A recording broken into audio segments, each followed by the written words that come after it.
Chat. Oh, chat. What's up, everybody? How we doing? Hope we're doing well. Got the new computer rocking, and I liked it. Windows, this most updated window version of Windows did weird shit to my display. Everything looked a little off. Well, I don't know. Maybe I'll figure it out. Maybe I won't. Nothing pressing. It's the shit that bugs my neurodivergency. Anyway,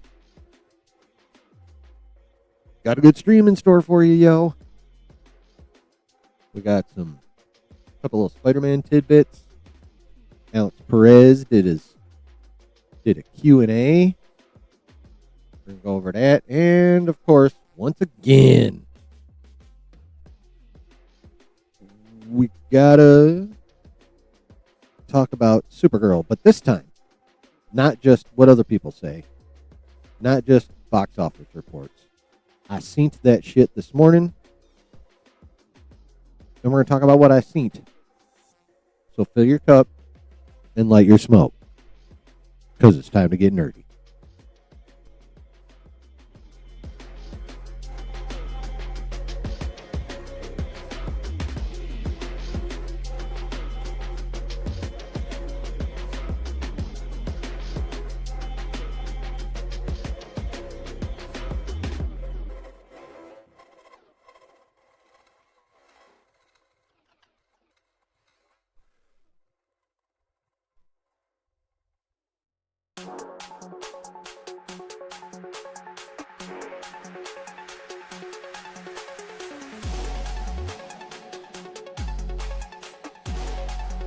Oh, shit.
Well, hello, chat. How are we doing tonight? Welcome to the Saturday night stream. Well, be safe on your way home, Brooke, and Olive Garden's yummy. We're overdue for, that's what we're overdue for, love. Olive Garden. Soup, salad, and breadsticks, baby! Hell yeah. Anywho, what's happening?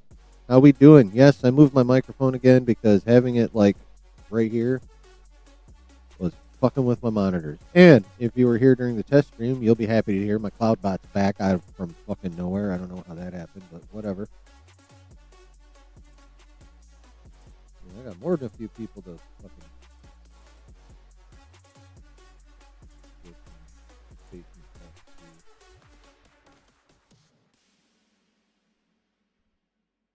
so we're gonna start off doing that while we yap a bit. So what's crack? What the fuck?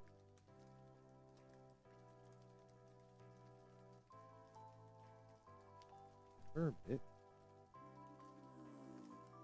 Oh, I see what happened. I'm dumb. I'm dumb as fuck.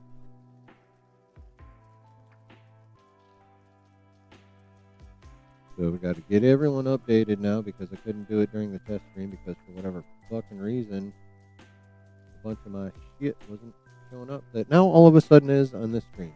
What the fuck? Anyway, I found it, or it popped back up. I didn't really find it, I guess, if I'm, looking for to be accuracy.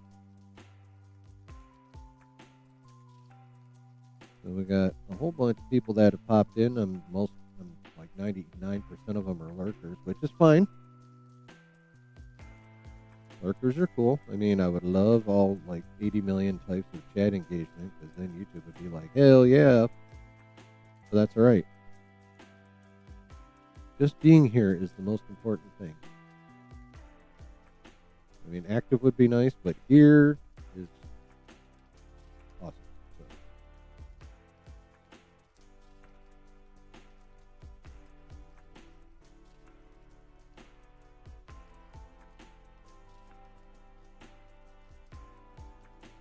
So. Ooh, had a toot.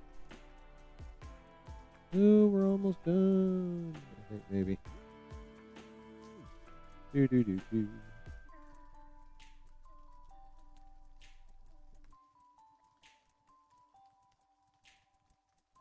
Oh no, this is the final page. All right, cool. All right. Now, unless you done lost it on your own, everyone will have at least 100K in basement bucks.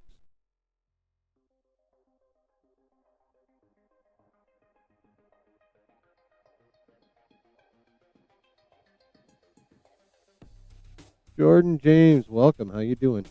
Yes, I can. Yes, you can what? Lurk? Fuck yeah, you can lurk. Wait, are you in the cloud bot? Hold on. First of all, welcome. Everyone hit the fucking like, please, and thank you. And also, if you're new, hit subscribe to that shit. Still a little salty. RDJ is Doom. Okay. I'm not getting into that one right now. Spicy Dan, what's cracking, my guy? All right, Jordan James. Let me see if you're in here.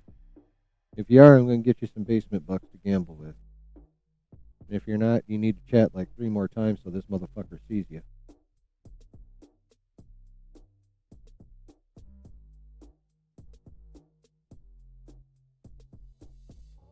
I'm looking. I'm digging for you. Everyone needs to have at least 100K, unless I already gave them 100K and then they just don't, and they just lost. If you just lost, that's on you, dog.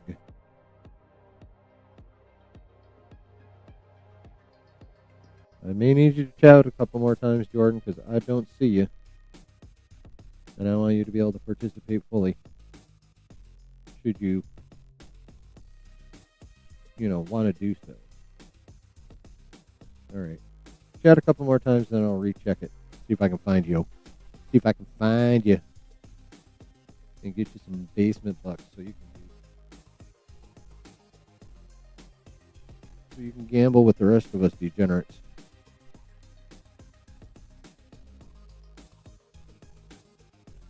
What's happening? Everyone have a good end of your week. You have a good Saturday. What's the poop, Scooper? Ooh, I won again. Fucking Spicy Dan, though. He went on that tear like 3 streams in a row. Archer Etos. Supergirl is my Halloween costume. Congratulations. Here it is. You're here to argue some more, aren't you, my guy? Oh, by the way, I don't know if you caught this earlier, but my new computer's in and hooked up, so I am ready for Thursdays now. Just put that out there real quick since you're here. I got the new machine. It is nice. And I'm ready to talk about some critters on Thursdays. Although, I want to talk shop with you real quick. Like, I need you to, send me, lists of your creatures so I can do research and not look like a complete fucking asshole when we're doing that shit. You know what I mean? I don't like looking stupid. I like making other people look stupid. Well, assholes. I like making assholes look stupid.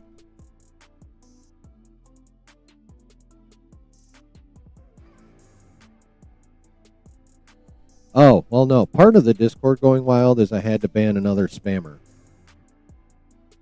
That was a lot of that. If that was, your time, mid to early morning, that was a spammer. I had to ban her. Had to take out. Drop the ban hammer. Like my name was Thor.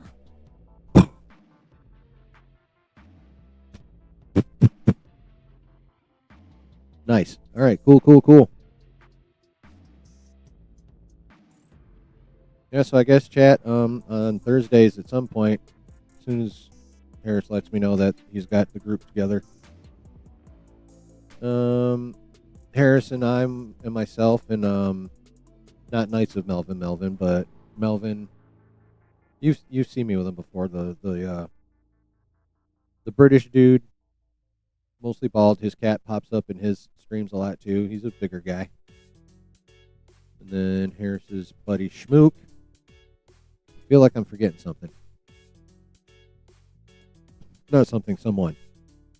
But yeah, that'll be on Thursdays.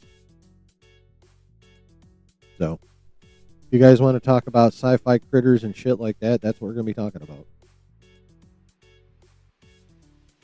We'll all be learning something because Harris is going to send me lists and Sci-Fi Quest. Thank you, Sci-Fi Quest. My brain would not grab his screen name.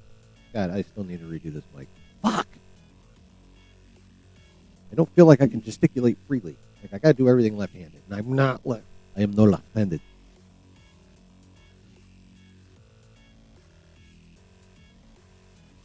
Haven't thought about Knights of Melvin in years. Well, I can almost count on at least one or two of his chuds showing up anytime I do anything Star Wars. Which is fine, because then I remind them exactly how fucking stupid they are. And that's it. The slow motion, was that the needle drop everyone was whining about? A lot of people were whining about a lot of the needle drops. I thought most of them actually fit, but we'll get there.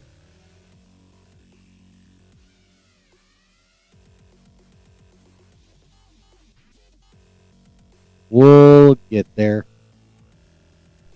We just shooting the shit right now, getting caught up with each other. Yeah. Yeah. And if you newbies don't want to chat more than once, I can't give you a basement buck to gamble with, because you have to chat a couple times for Streamlabs to be like, oh, okay, you're worth it. Not my choice. Streamlabs is doing that, not me. Does not want to acknowledge your presence unless you chat a few times.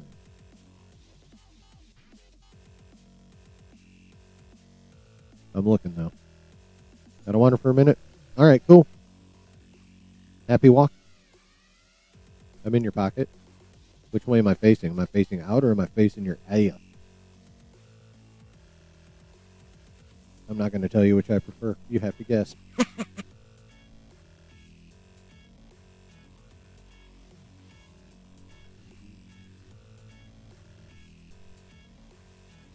The other guy's name started with a J.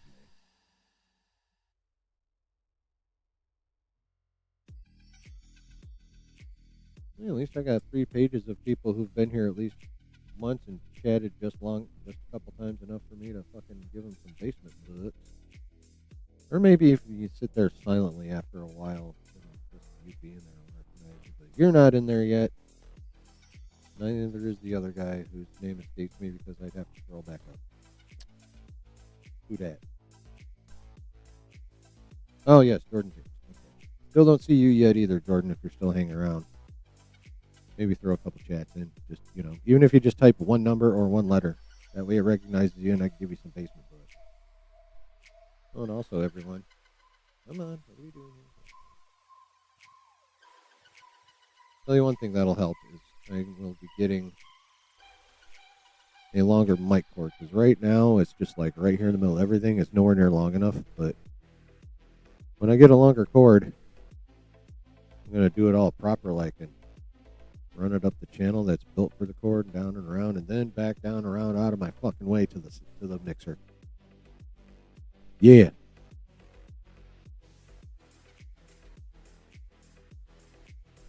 That's the plan. One step at a time. Oh, look at the cute little kitty kitty.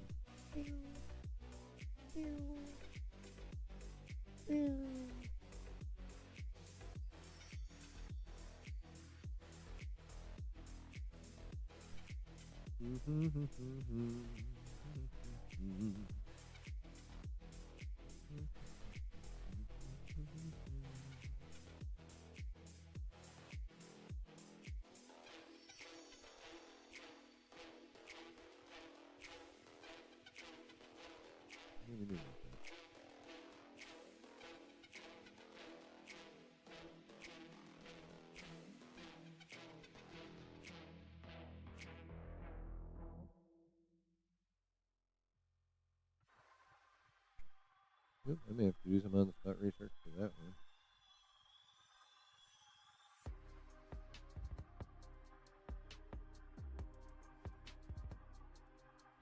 Yeah.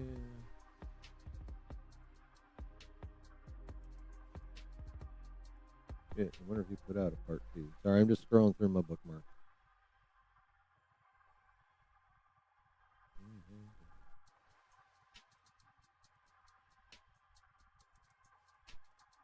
Got back as a pretty good meal. Nice.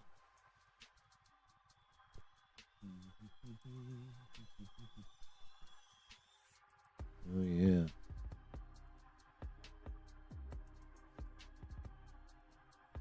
Oh yeah. Okay. Oh. Yeah, because now that I got a new computer and I'm running Streamlabs again, we can actually watch trailers and whatnot together. Then you'll be able to hear it. You watch Toy Story 5? Nice. Nice. Very nice.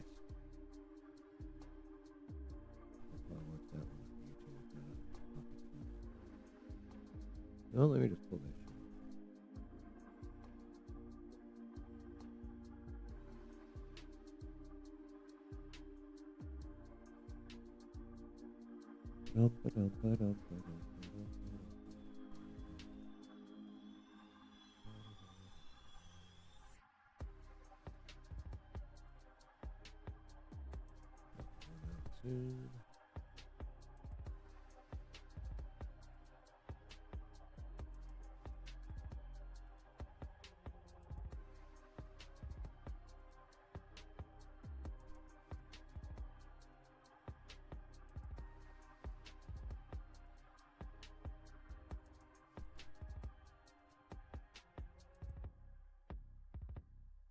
Where is it? You fucking home.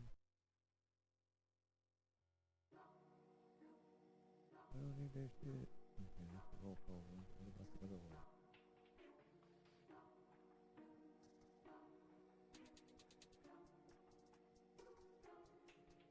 I don't know.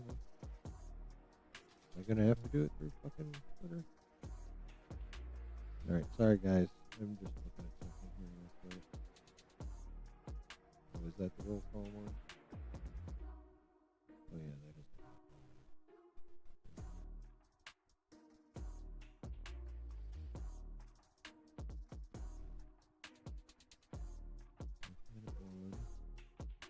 Minute 1. Minute 8.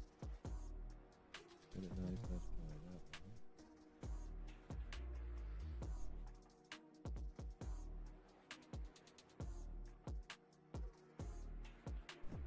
I'd have to watch one else.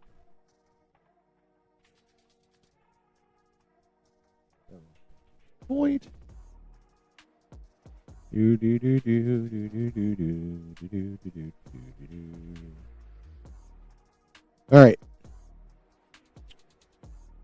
All right. All right. All right.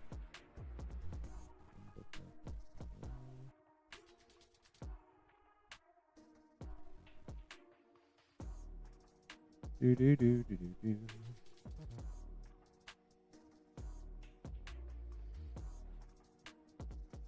I wonder why I couldn't fucking find that on there.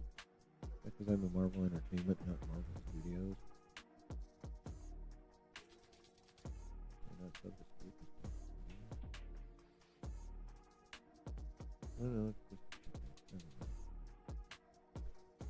never mind.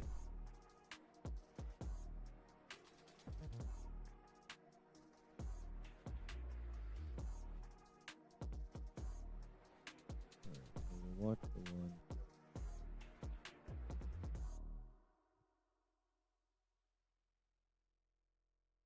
Okay, one we're gonna have to watch on Twitter because for whatever fucking reason it's not on Marvel's regular page. All right, but like I said, we can watch stuff together now, chat. And I want to begin If you guys are ready to get into it, that is. Where the fuck? If you guys are ready to get Executive Judge, what up? You guys are ready to get into some shit here.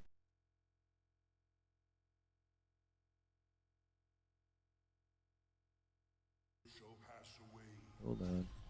Hold up. Wait. Cool. So, chat, we're going to begin by watching some X-Men 97 trailers because that shit starts on Wednesday. 3-episode premiere. Uno, dos, tres.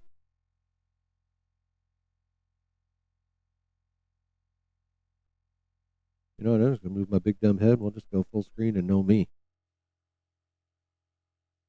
Now I can unmute it. All right, so this is 61 seconds of an X-Men 97 Season 2 teaser. Oops, I should probably turn it up too, shouldn't I? Cool. All right. 61 seconds of X-Men goodness, and here we go. The old world shall pass away, and I will usher in a new age, forged of iron and blood. X-Men, we must stop him.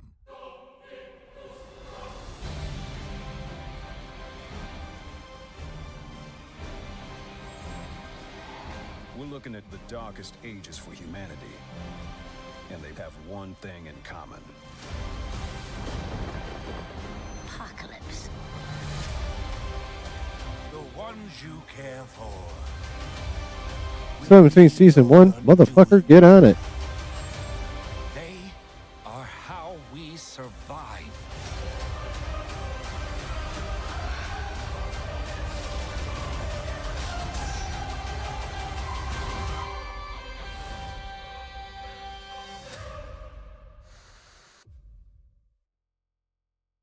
Shit, yeah, baby. That one was toy. Whoops. The old world shall pass away. You know, let's go through it and see what we can spot, if anything. Because y'all know I generally watch other people's videos because they're so much better at spotting shit than I. But let's rock it. The old world shall pass away, Obviously, Apocalypse fucking up some ancient Egypt right there. and I will usher in a new age, Something about to happen to Professor X. forged of iron and blood. Yeah, buddy. X-Men, we must stop him. By the way, I just want to say again for the record, I swear to God, if they hire Dwayne Johnson to be Apocalypse, I will lose my fucking mind. Just wanted to get that out there.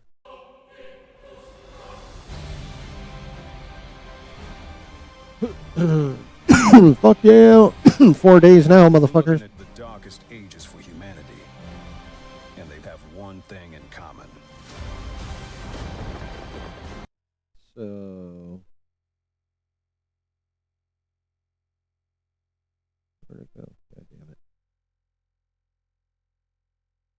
I like how it's like basically the same fucking temple and shit. There we go. Is that a Morlock, guys? Is this a Morlock? I feel like it's a Morlock just because of how funky it's looking.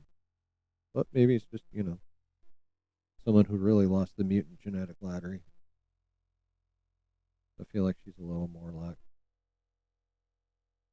One thing in common. Okay, so there's Professor X, obviously going on some kind of mental journey. There he is again, and now we're at the Sphinx. And now we're at Apocalypse Temple. Same perspective. Wow, feel bad for this motherfucker. And that motherfucker.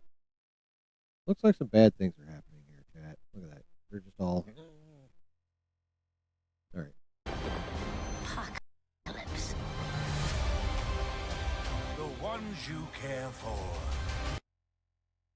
Okay, I think this is in the future, and that's Nathan. Technovirus-free version. Will be your We got Polaris and Bishop here. undoing. in the Savage Land, no less. As hinted at when we went over the titles on Saturday. Definitely in the Savage Land. Cool, cool, cool. Your undoing. They are how we survive.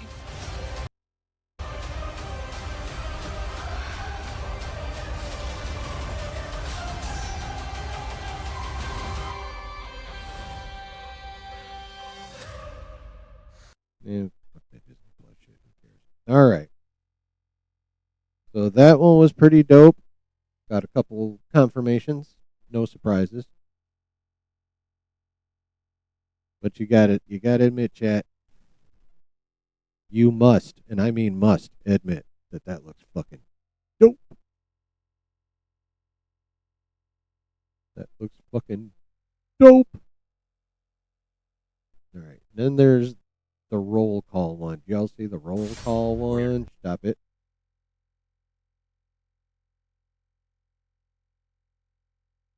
Roll call one is dope too. Check this shit out. It's exactly what it sounds like. Did Bo DeMeo not do X-Men 97? He did the first season, and then they canned him. But he left behind a lot of work on the second season, so the big question that all of us have right now is how much of it did the rest of the team keep? Because most of the rest of the people that were there when he was are still there. You want to catch up with last season, dude. That was when did that come out? 24 or 25? No, that was, at least in my opinion, X-Men 97 was the best piece of Marvel content put out that year, period. Cinematically, Disney Plus, live action animation, doesn't matter. That was just the best thing the MCU put out in 2024. Period, end of story. He had it written out, but it was not animated and it was not voiced yet. Basically, he had the show Bible for it.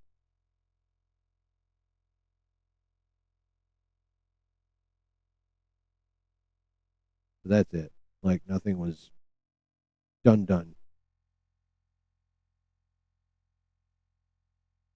All right, so anyway, this trailer is called Roll Call, and it is exactly what it sounds like.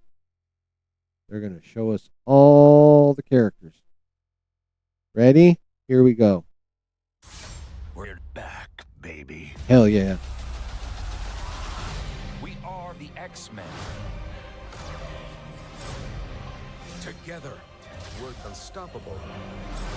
Plenty of tricks up my sleeve. Oh dear.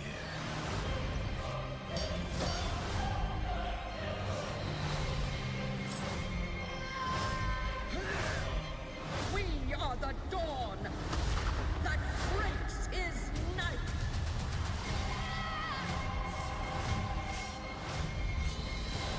We're soldiers.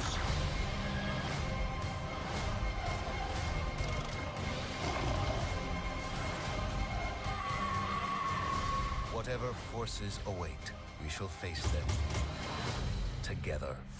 He's the X-Men's most diabolical foe, Apocalypse.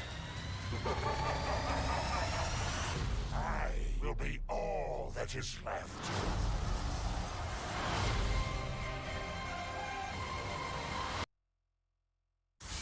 We're back, baby. Yeah, of course. We are the X-Men. Jean Grey doing badass shit. Together, we're unstoppable. Cyclops. Plenty of tricks up my sleeve.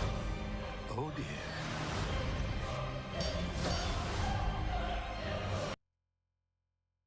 And we did see in the first trailer morph into Deadpool, so that'll be fun. You guys like this look for Nightcrawler? I like this look for Nightcrawler. Bishop's big time in the show. He's running things in the present day for that show, as it were, which is still the mid to late 90s. Wait a minute, did he just transform in? Was that Silver Samurai?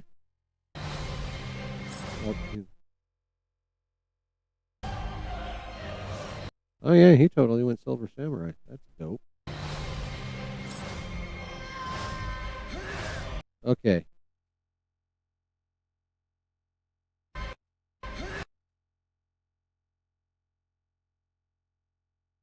I know it's not the standard, but I kind of dig this look for Wolverine and Bone Claws, folks. Because remember, they did that fucking iconic adamantium removal that Magneto does to him. I actually have had at one point at least that actual comic that happened. It was fucking amazing. Yeah, so Bone Claws now. We are the dawn that breaks his night. Storm getting all Omega level up in this bitch. Hell yeah.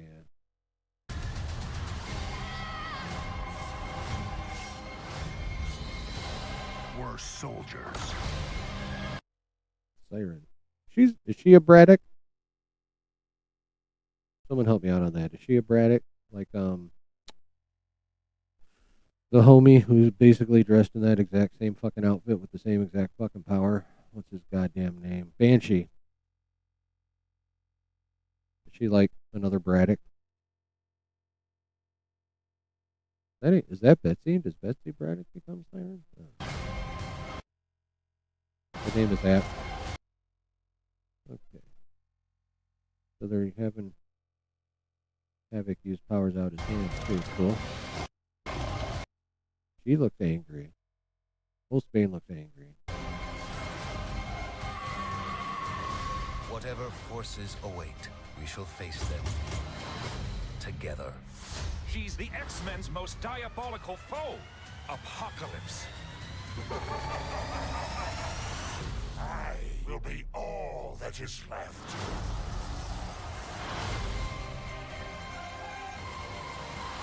Yeah. Disney Plus logo. What the fuck ever. Yada. The serious chat, I can't fucking wait till Wednesday. You know. Watch parties inbound, right? Like you know this. You know this, man.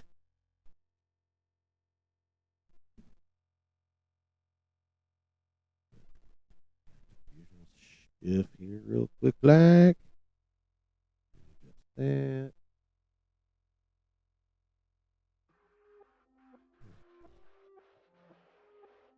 All right. So, what do you guys think? Are you stoked? Are you excited? Are you ready to go?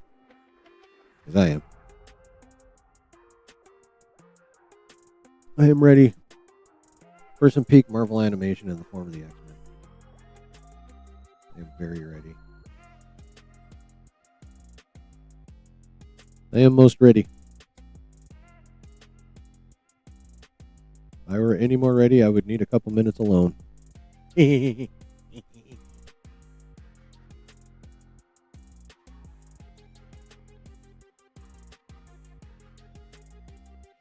I were any more ready, I'd need to change my shorts. 3? Fuck you, Streamlabs.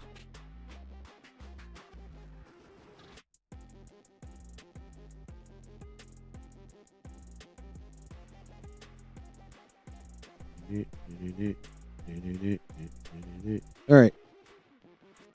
So now that we can finally watch it together again, Polaris looks great too. Yes.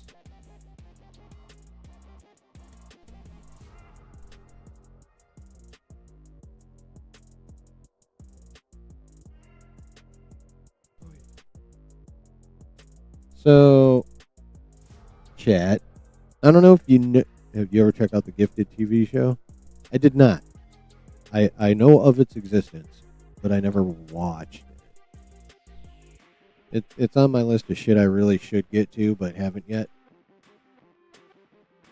I still have to watch Legion.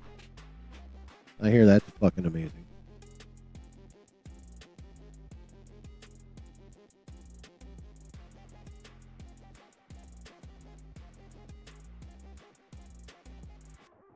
Yeah. All right. Speaking of dope animation, the Annecy Animation Festival is this week in all the big studios were there. Of course, Warner Brothers, Disney, Universal, blah, blah, blah, blah, blah. And obviously the subject was animated content. And DC has some animated content coming up. A couple of them stuck out, like, big time to me. So check this shit out.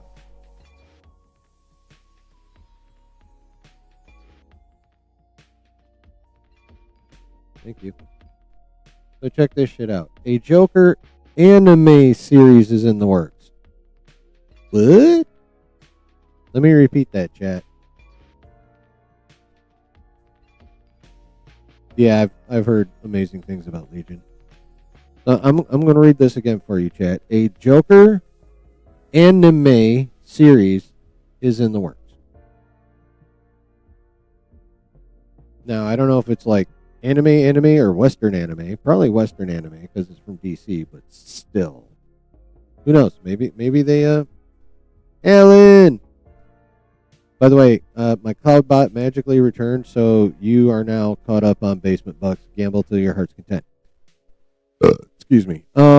Yeah, so a Joker anime is coming.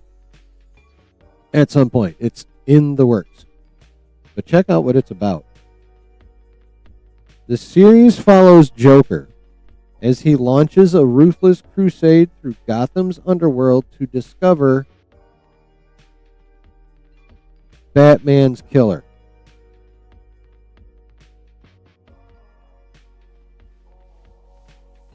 I don't think this is gonna be related to the mainline DCU. So Joker is gonna go ham because someone killed his bae Batman.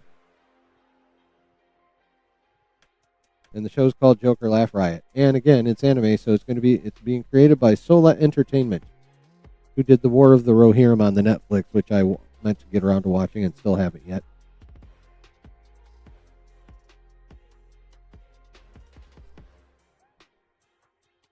So chat, we're getting an anime called Joker Laugh Riot, where he's investigating the death of Batman. In his own special way, of course. But chat, that's not the biggin. So in any number of previous discussions about the current state of DC Studios, there have been many suggestions about how, at least on the screen, DC could keep up with Marvel, since on the page, nice choice here. On the page, they're absolutely destroying Marvel with the Absolute line that they've been going with for a while now. And chat, we're getting our fucking wish. Not only is that Joker anime in the works, an Absolute Batman animated series is in the works. And Scott Snyder himself, the guy running the Absolute line, which has, again, been fucking killing it, will serve as showrunner. Are we fucking winning or what, chat? We're getting Absolute Batman animated show. And there's no way at some point we're not going to see Absolute Batman and Absolute Wonder Woman, or Absolute Superman and Absolute Wonder Woman in that bitch. It's going to fucking happen. DC has dominated animation for decades, 100%. And now they're dominating on the page. But when it comes to the big screen, they are still the little brother, as has been proven to an extreme extent this weekend. And we'll get there, don't worry. But right now, we're talking about good DC news. I'm very intrigued by the idea of that Joker show. That's like that's a twist, man. That's turning that shit on its head.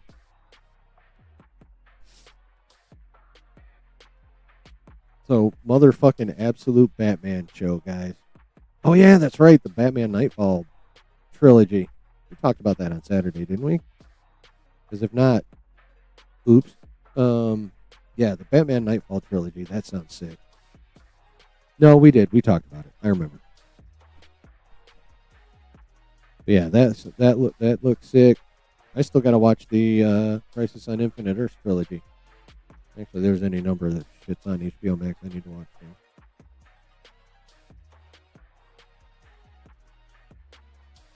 But yeah, chat. Absolute motherfucking Batman animated show in the works.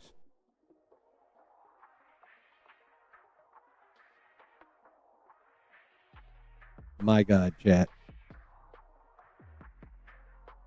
My God.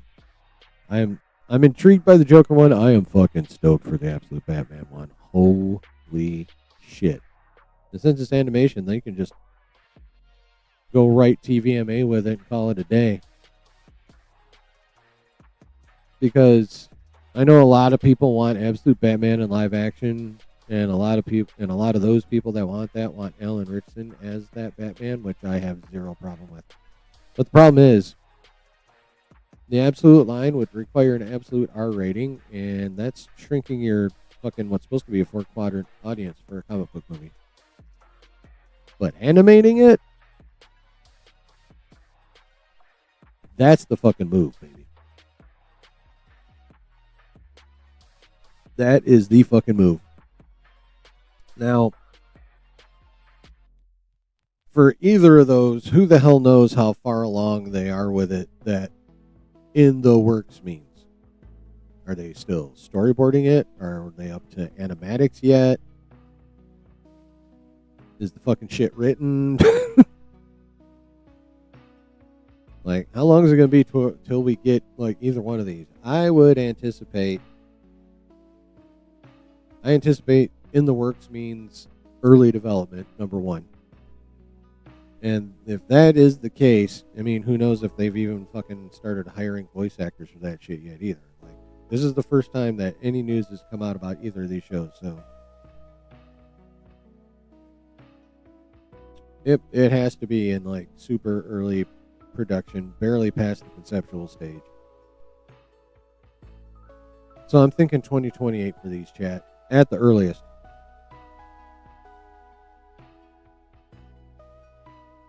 But if they release those shits weekly, you know we're doing watch parties. We are totally doing watch parties for that shit. Hell yeah.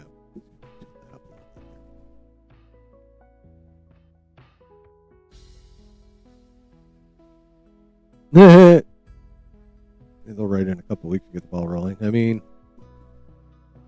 hopefully. What is it? Yeah, no, I guess that's really not that different. I have to lean a little bit this way. Fuck it. I'm tired of cricking my neck. Yeah, well, I mean, they if you look at DC's animation history, they seem to take all of it pretty damn seriously, at least for the most part. Yeah, that's right. All of it for the most part. I fucking said that. Anyway. Yeah, so dope.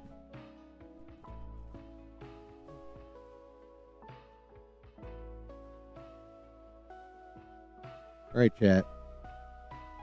You got any more thoughts on that before we move on to our next little tidbitly thing here?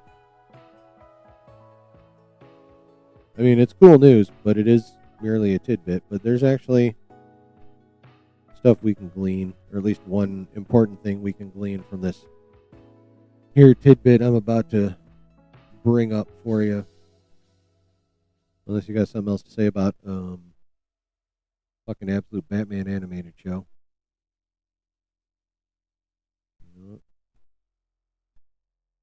I'm like fucking all about the gambling tonight.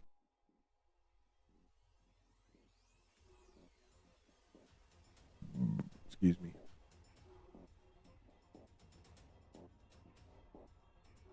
Hell yeah. Winning way more than I'm losing tonight. All right, chat, you ready? check this shit out. Now, if you are into collecting stuff, statues, figures, or if you want to be an asswipe about it, dolls, Hot Toys will officially reveal their Avengers Doomsday figures at China Joy. Okay. Is Hot Toys a Chinese company? I have no idea. Any of you guys know? Is Hot Toys a Chinese company? Anyway. So they will officially reveal their Avengers Doomsday figures at China Joy. Although occasionally Hot Toys info will leak. So we'll see how long that lasts. But it takes place from July 31st through August 3rd. Now, July 31st, as we know, is the day Spider-Man Brand New Day premieres. And what we also know is the week prior to that is San Diego Comic-Con. So, chat, the next step in deduction that I'm taking with this shit is that there is no way the Doomsday trailer is going to drop any later, even publicly. Well, maybe they'll do it the same way they did before, like with an early week thing publicly. But there is no way that we are not going to see the Doomsday trailer before this Hot Toys reveal, because sometimes Hot Toys leaks be spoiling the fuck out of movies. We've seen it happen. We've seen it happen before. Happened with Brave New World.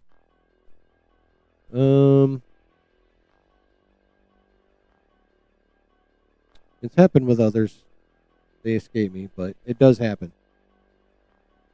So, Chad, I think we can count on, well, I guess we can count on the Doomsday trailer publicly released no later than July 30th.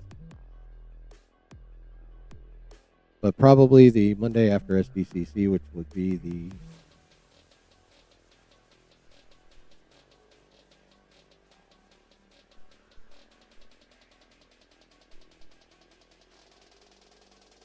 27th. You want to see Dr. Doom in an actual trailer? When they finally fucking release it, we will. He gonna be in that bitch. Yeah, no, those AI generated ones are stupid. Kevin! July box office hit films will be Moana live action, Spider-Man Brand New Day, and Minions and Monsters. Yeah, that sounds about right. That sounds about right.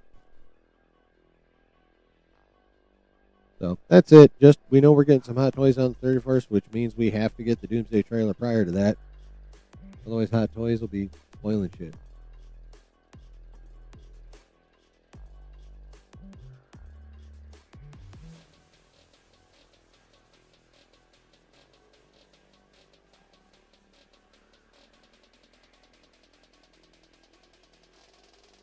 Oh yeah, the Discord. Join the Discord, motherfuckers.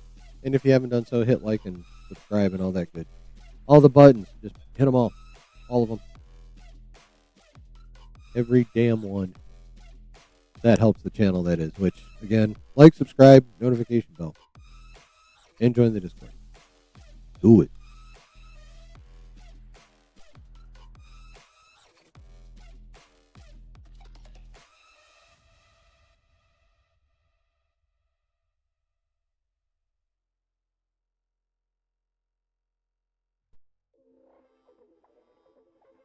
So any thoughts about that? Not a problem if you don't, really, because there's not a lot to think about with that. Hot Toy reveal in a month, and the trailer slightly before that. I do believe Christopher Nolan, the Odyssey, will get Oscar nominations. You think it's going to struggle? I mean, it might not end up being the $1 billion movie that some of us thought it could be. But I don't think it's going to struggle at all. I mean, Spider-Man's gonna remove a lot of momentum from it, but I mean, it's going to be on the low end of what they want for sure. But I still think that should be still a $700 to $750 million movie minimum. If it comes in under 700, then I don't know what that'll mean in the big picture, but that'll sure shock the shit out of me. That thing only makes 6 something. That'll be crazy, and it'll probably lose money at that point.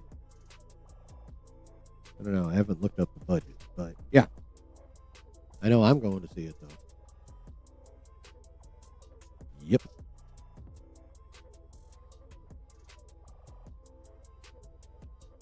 So yeah, Spider-Man. It's got the good news for the Odyssey though is it has the most important time for a movie to itself before Spider-Man comes out, and that is the first 2 weeks. And it's keeping IMAX even after Spider-Man comes out, so that'll help just a bit too. But yeah, most movies make most of their money in those first 2 weeks, and the Odyssey has those free and clear. Odyssey drops the 17th, Spider-Man drops the 31st.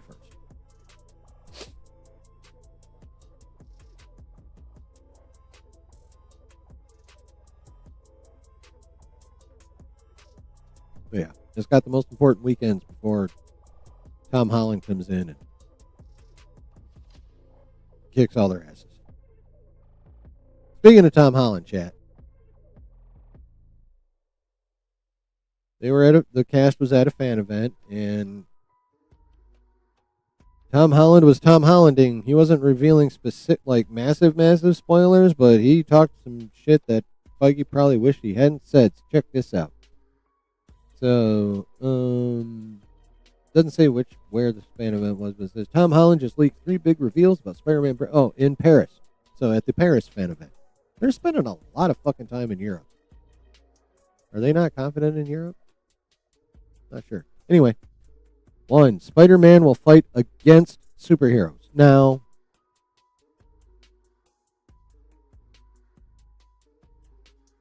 to me, that says he'll be fighting Hulk and fighting Frank.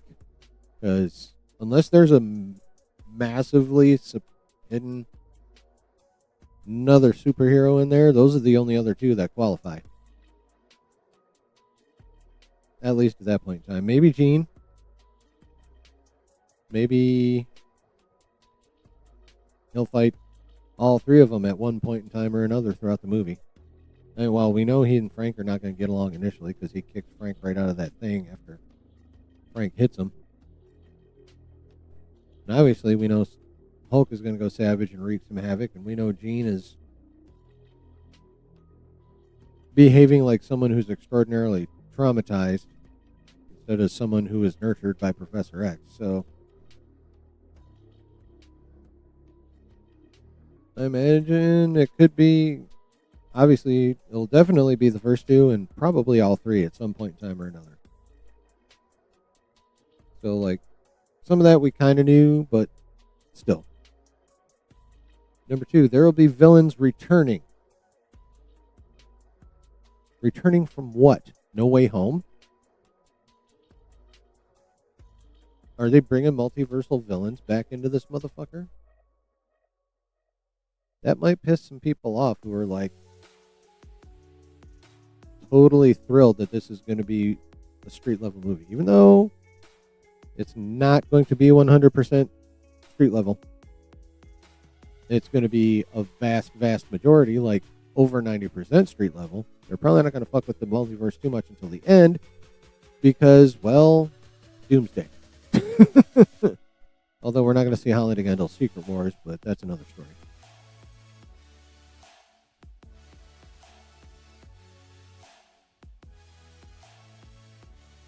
And then, number 3, a lot of new villains and a major villain will make its debut. Well, we knew about the lot of new villains. Not sure who the major villain is. I don't know, do we consider Tombstone to be major? By the way, Tom, I don't remember if we talked about this on Saturday, but Tom said that they've actually managed to keep the true villain hidden. It's a secret, he said, but it's not a surprise. So it's someone we already know about, but somehow don't know that they're the main antagonist. there's a multitude of candidates. That's the problem. I can't decide on one.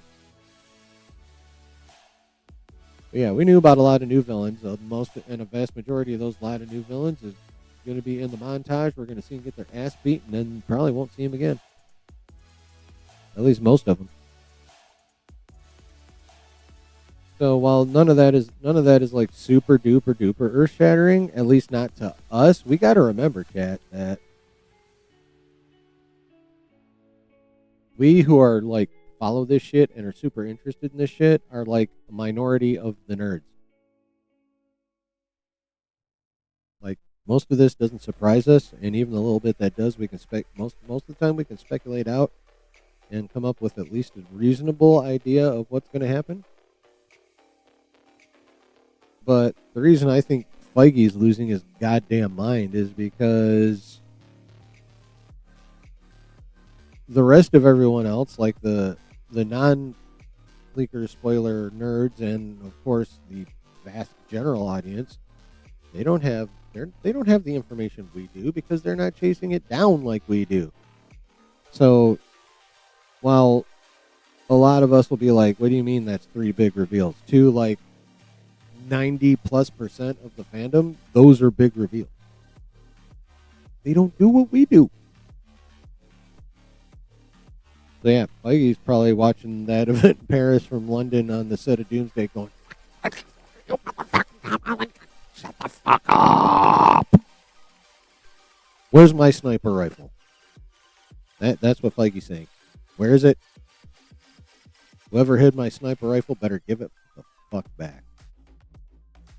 We're going to be casting a new Spider-Man. Delta Dan. So yeah. Like nothing earth-shattering for us, but 90 who knows percent of like literally everyone else that's interested in this movie, that's kind of huge shit to be telling them. What do you guys think? Again, this isn't not as impactful to us necessarily because of what we do, but what do you guys think anyway?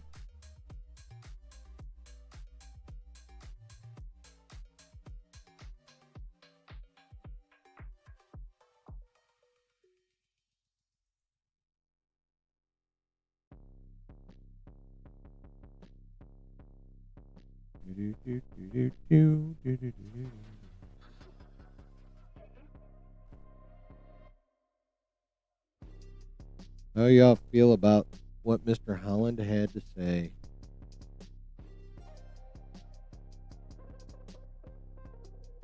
You guys think about it while I grab myself a beverage. Fuck you, Streamlabs.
And the first slug of that ice coldness is amazing.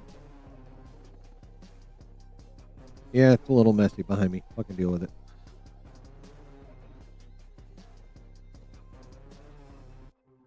I gotta hang something up in the back of this chair, but I don't really have a lot of room to do it, so I'm kind of fucked. Of course, you're probably like, you could pick that shit up. Yeah, I could, but I don't want to.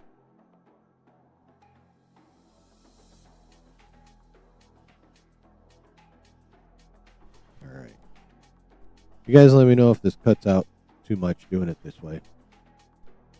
Because this is a very unidirectional mic, so I can't be over here. It ain't gonna write it. I gotta at least be in front of this part. But if I can angle that a little bit away so this thing isn't all, that'd be better. But also, you got to be able to hear me. So if it starts getting choppy because I'm not like right on top of this part, then let me know, please. And thank you. Tombstone is going to be a recurring threat through the trilogy, so I'm not mad about the supporting role. Yeah, I've seen some people talk about that. Hell, it might even be in one of my bookmarks on the list. All right, complete side note. We're now going to pause for a little constructive goonerism. Y'all know about Ming Na Wen? Now, granted, this picture is a little bit back in the day, but she's around my age and she's still fine as fuck. But y'all know about Ming Na Wen?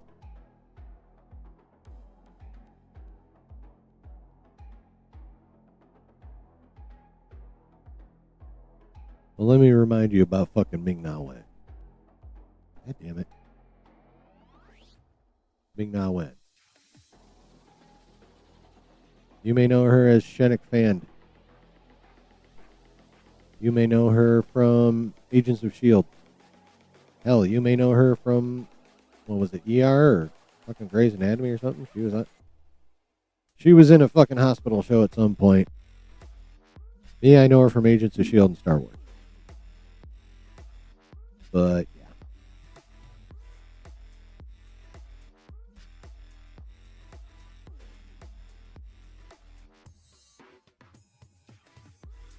Okay, that's enough. But yeah, Ming Na Wen. She's fine. She's fine as fuck.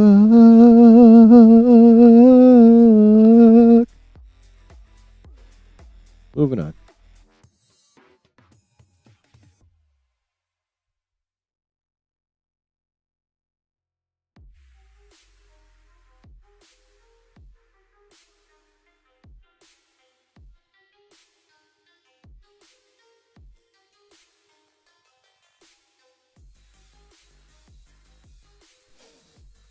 All right.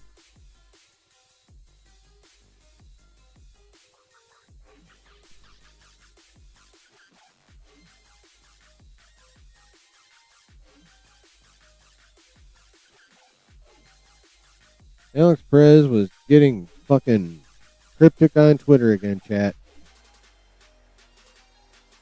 Doing some Spider-Man posting. He says, a story told in 4 parts, hashtag DND, and proceeds to post the following images. We have this comic book cover. Our Punisher is assigned to kill Spider-Man, and oddly enough, we're starting to hear talk of the Jackal as well. Nate!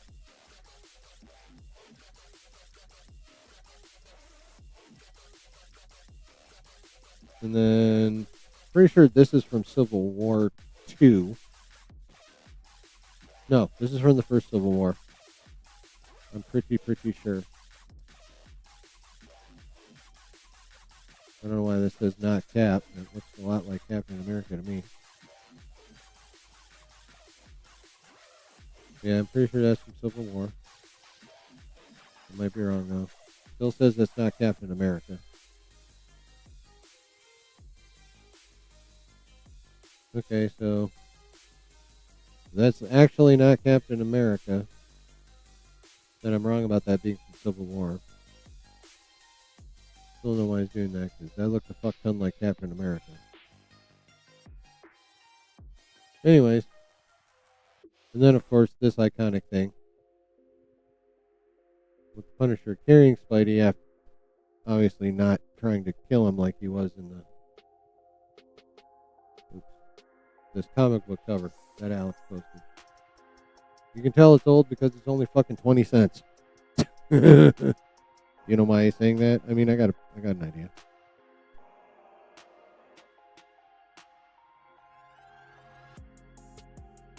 So he did those.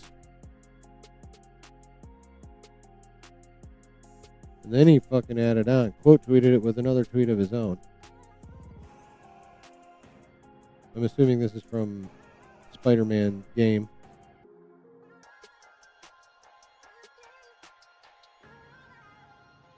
And we have Ahsoka in Night Nurse form.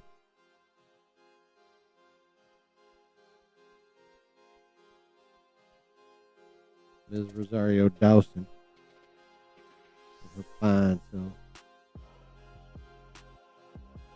And then we're back to the one comic where he got shot again. I ain't trying to zoom in and read this shit. I'm telling you now, I'm gonna be lazy on that. Okay, no, I'm not.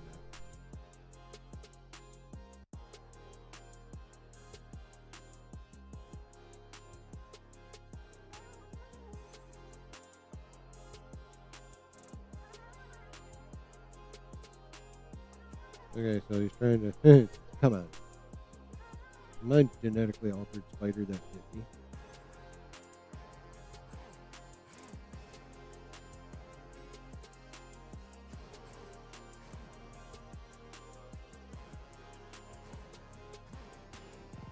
Least you can do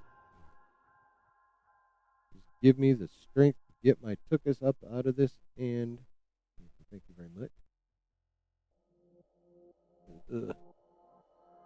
Get myself to a hospital. Now, obviously, he doesn't fucking make it, because we've seen him being carried.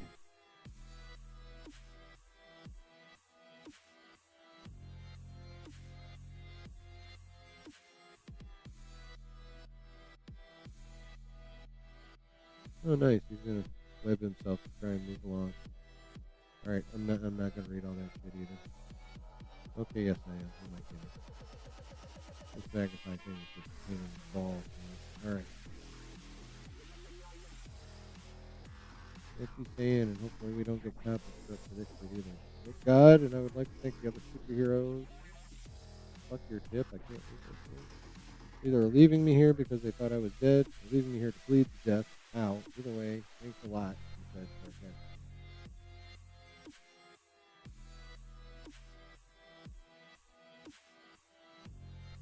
Have I mentioned how much this hurts? Because if I haven't, it hurts very much. Okay, let's assume the other superheroes are very whatever with an earth shattering, yada yada yada, more important than a single bleeding to death teenager. Yeah, let's assume that. Let's not assume that Captain America repaid my insane and amazing bravery of saving his life by leaving me here to die. Ow. So why the fuck was Alex saying not Cap? He literally right here just said it's fucking Cap. This is when I pull off my mask and show the world who I am. You can't go to the hospital without unmasking. Everyone will know now. Everyone will know who I am by morning, or who I was because I sure won't be able to be Spider-Man anymore. Was because sounds funny. I can't be Spider-Man and Peter Parker. I can't do this once I've been outed. This is such a shame because this is really working for me, as you can tell. Of course, alright, hey, that should keep my insides inside, at least until I get to the... Of course, this is not going to Okay, hospital, but this is it. You know that, right? Oh no. Okay. And that's it.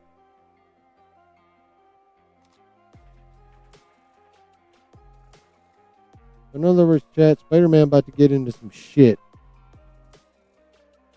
Frank will be in Cap's role. Yeah, there pulls the bullet. Spider-Man tries to flee the hospital and dies in an alley. Entirely possible.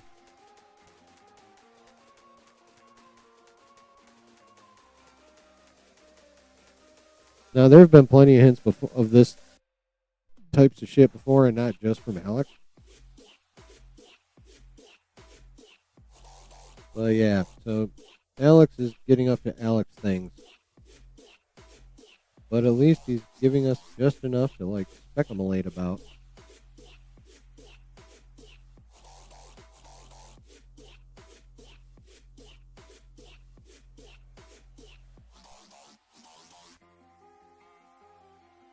Oh. And Chad, if you can help me explain this one, I'd be grateful.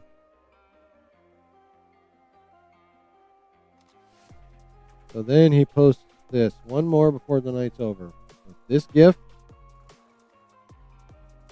featuring obviously Sadie Sink, I'm assuming in Stranger Things.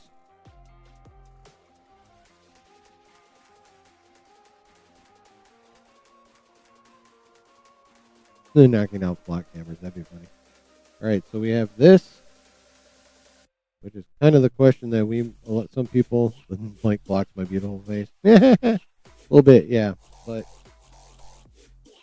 that's a sacrifice I'm willing to make, and I'm sure it's a sacrifice a lot of other people are willing to accept. Anyway, so yeah, we have Sadie Sink asking, "What am I supposed to do with that?" Which is, I don't know.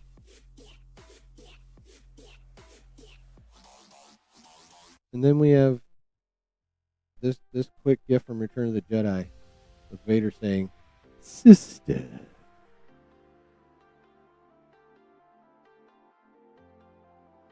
So, chat, thoughts? What the fuck do these two together mean? That's from the movie Sadie Sink did with Dylan O'Brien. Oh, okay.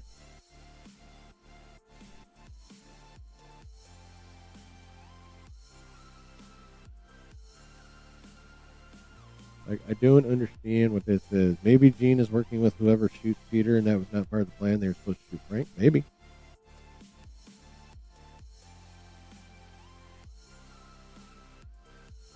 I just want to know why he's using the sister one.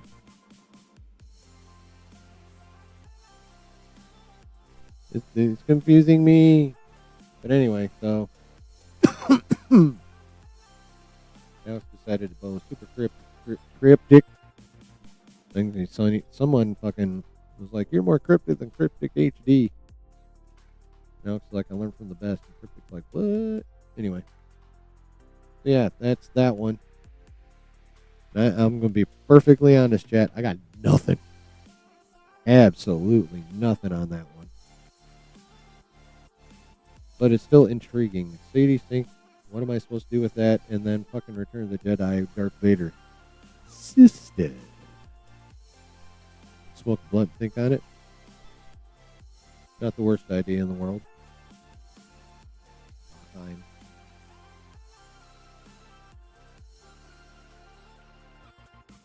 We'll get back to Alex.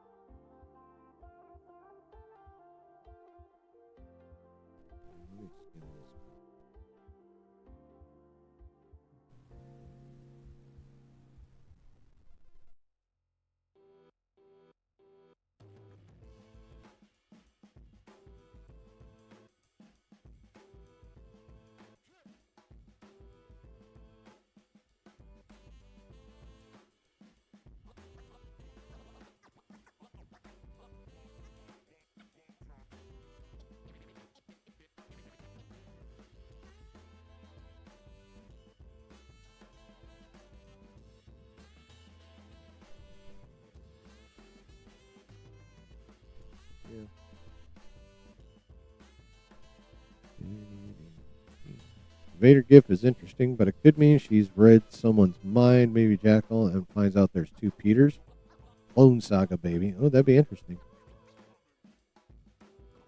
I feel like it's a bit early for that. Well, actually, no, not in terms of Spider-Man. It's not. This will be number 4. We know Holland's going to be around at least for 5 and 6. Maybe, actually. The more I think about it, the more I'm like, that is not outside the realm of possibility.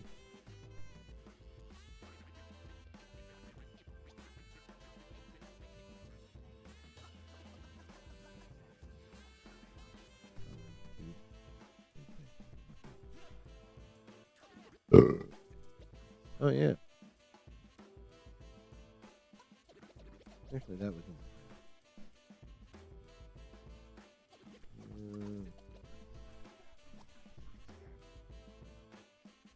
All right, so a couple more little dealies about the spider, or she finds out there's another her, Madeline Pryor. It is way too early for that.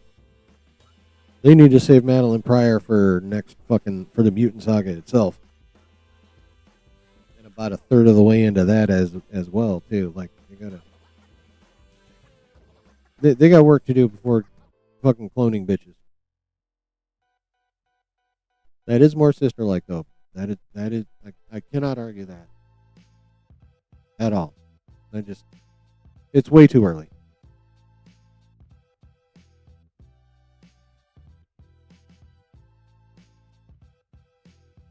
I mean, think about it. The only reason that Madeline Pryor was created is so Sinister knew that her and Scott's child would be like crazy, insane, powerful, like OP as fuck. Creating Madeline Pryor while there's literally no Scott Summers around and she's that young would be pointless right now. At least in this point in the timeline.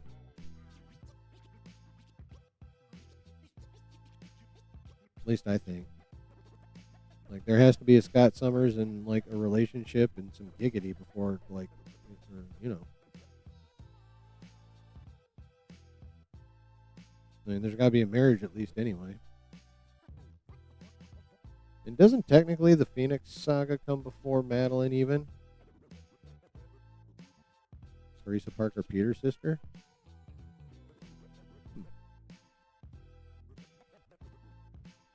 I have no idea.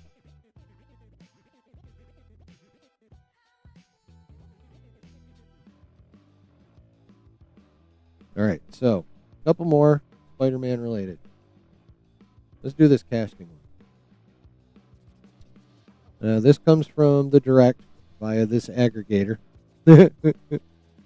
Marvel Studios has officially cast an actress to play Silk, Cindy Moon. The casting comes ahead of the character's expected big screen debut in the MCU. More details regarding the actress and her role are expected to be announced soon.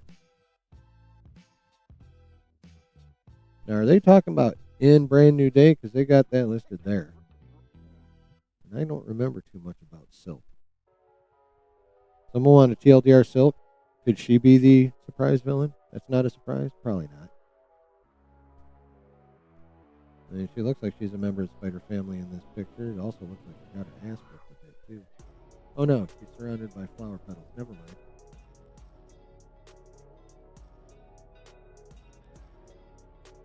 So, yeah, they've officially cast her. They didn't say who they cast. Just that we are evidently 100% getting a Silk. So, that's pretty cool. I don't know much about Silk, but I've seen other nerds react to that character the way you two are, Harris and Nate. So, that's pretty cool. Expected to be announced soon. I wonder if by soon they mean, I don't know, San Diego Comic-Con? Just a thought.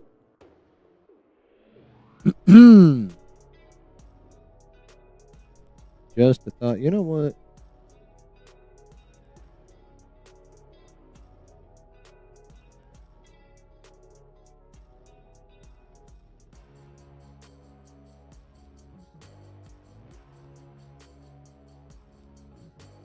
Just for poops and giggles. I'm having Chat Jip it summarize her. Oh, she's fairly recent.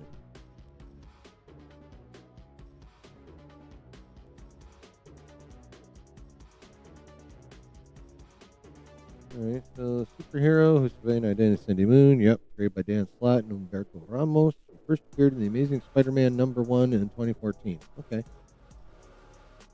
Like Spider-Man, Cindy was bitten by the same radioactive spider that gave Peter Parker his powers. Oh, that's fun. Soon afterwards, she was discovered by Ezekiel Sims, who knew that supernatural beings called the Inheritors hunted people empowered by spider totems.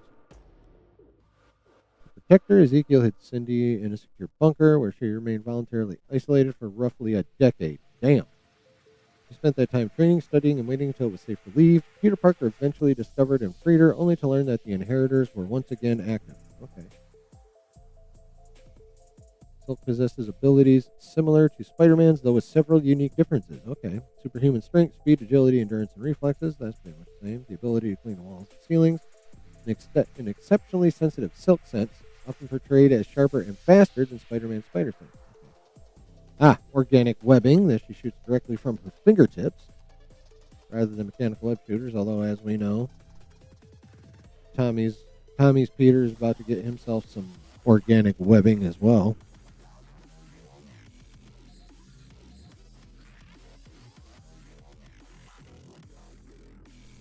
Oh yeah, no, we need the MC version of Gwen Stacy Harris. We need her.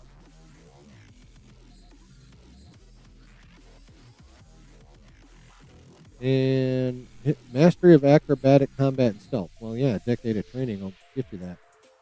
Slightly less physically strong, faster and more agile, more reliant on speed, precision, and reflexes than raw power. Okay. Oh, Peter finding her happened in Original Sin? Okay. Spider-Verse, of course. She's a totem. She has her own solo series. Agents of Atlas. Becomes a member of Marvel's Asian American superhero team, expanding her role beyond Spider-Man.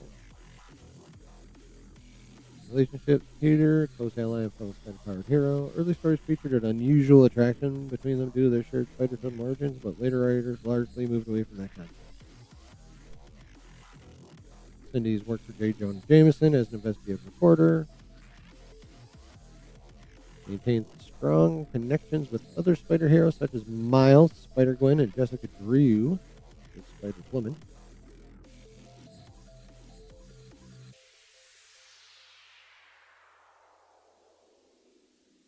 Cool.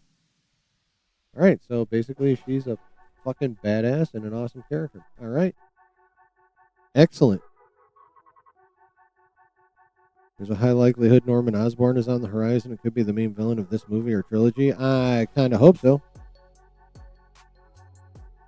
Would be interesting considering Peter already knows what to expect out of Norman. I mean, that is true.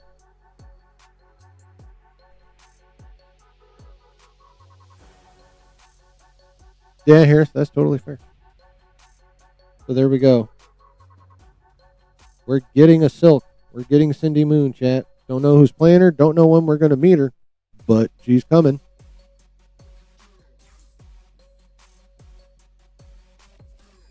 Pause. Suppose I should have said she's on the way. But yeah, we're getting Silk.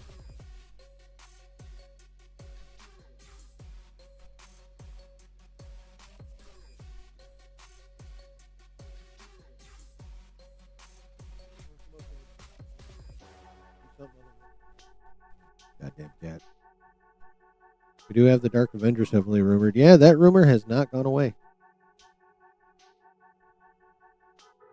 And I want it. I want it.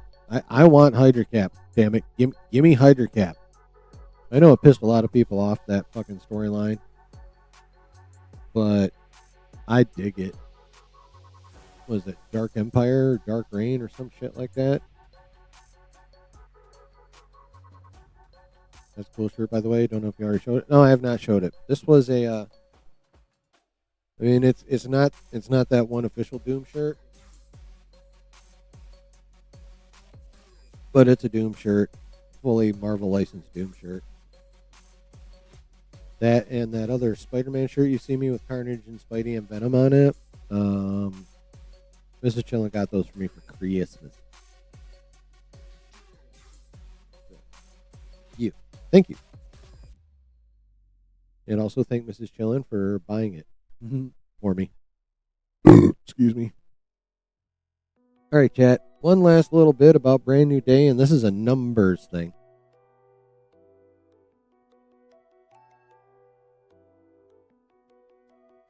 Check this shit out. How do we know this movie's going to crush? Here's a big piece of evidence that this movie's going to fucking crush. Spider-Man Brand New Day's second trailer had 590.8 million views in its first week. It's the second biggest trailer launch ever. Second only to the first Spider-Man Brand New Day trailer.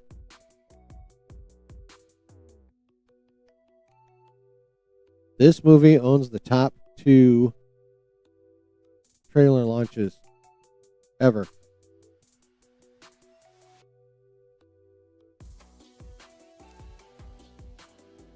This movie is going to crush all. This movie, I'm serious, chat. This movie has a damn good chance of out box officing Doomsday.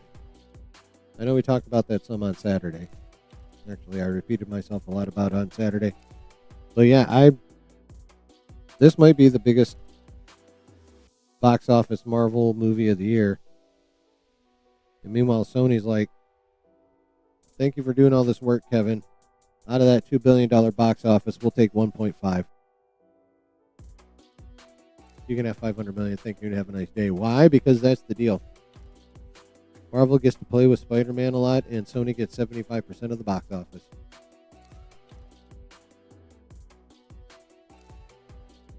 Sony's never selling Spider-Man.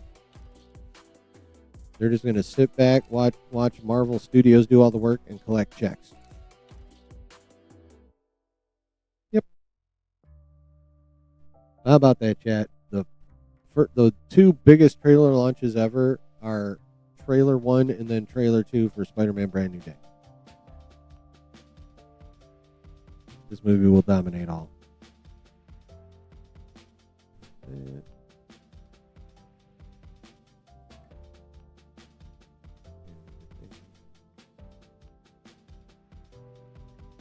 Oh no, shit, I got more Spider-Man shit up here.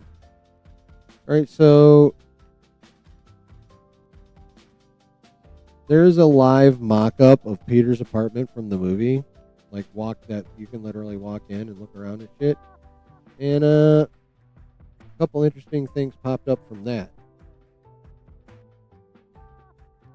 First is we found out that this lady is 100% playing, what's her fucking name? Right, Detective Jean DeWolf, played by Lisa Colon Zayas, who's helping Spider-Man hunt down the Hand. What it looks like. She says, I still can't figure out what the Hand is after. Let me know if you have any leads. And of course, Peter's researching spiders and doing whatever on his computer. So she's officially confirmed to be playing Detective Jean DeWolf. What? No, that's not what I want to do. God damn it. There we go. And then there's also, here's a broad shot of it. There's a computer that shit was seen on. And then there's this board here, which when we move in on it, we get a look at what he's working on. Because with great power comes great responsibility. And he's tracking Tombstone and shit around the city. And then we see Boomerang mentioned. Scorpion mentioned here. Actual pictures of Tombstone. They put some fucking makeup on him. See, here he is. Tombstone running city into the ground. Enhanced stamina. Fast reflexes. So he's got notes on what Tombstone's capable of. And we got Boomerang is back. We got Scorpion. Web Slinger unravels Prime Ring in Queens.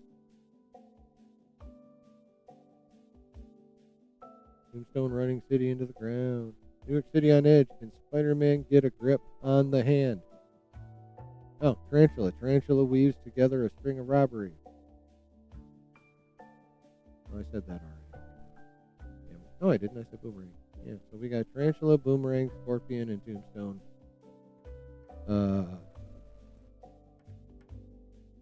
Emphasized, I guess. So out of the montage villains, it would appear obviously we know we're going to see Scorpion a chunk. And we figured we'd get a decent amount of Tombstone, even though we've gotten shit for Tombstone in the trailer, so who really knows? But it appears Tarantula and Boomerang are, very well could be, can't say for sure are, but very well could be hanging around for at least a couple more scenes beyond the montage where he's just kicking everyone's ass.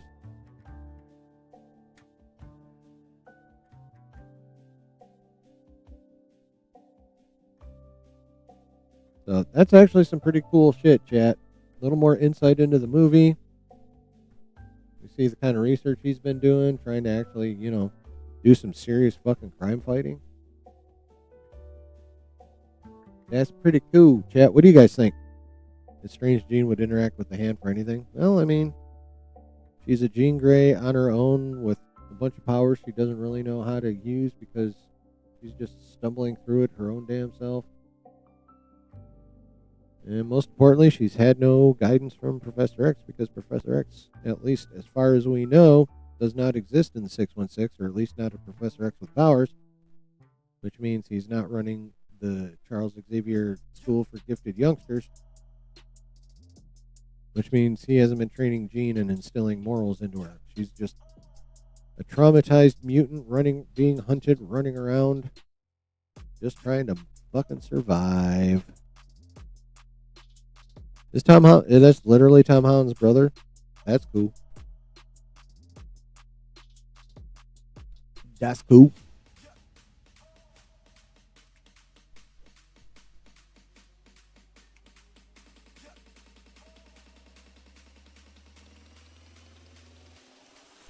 Honestly, if she's interacting with the hand, it's probably to keep fucking the Department of Damage Control and Tramel Tillman's character off her back. If she's interacting with the hand, that's the reason. That's the most likely reason, in my opinion. If she's like looking for protection or some shit.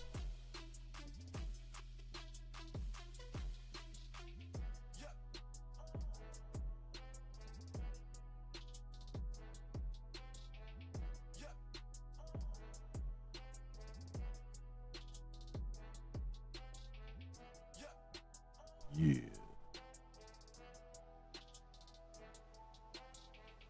Maybe the hand can have some connection with the Phoenix work too, but unlikely. I really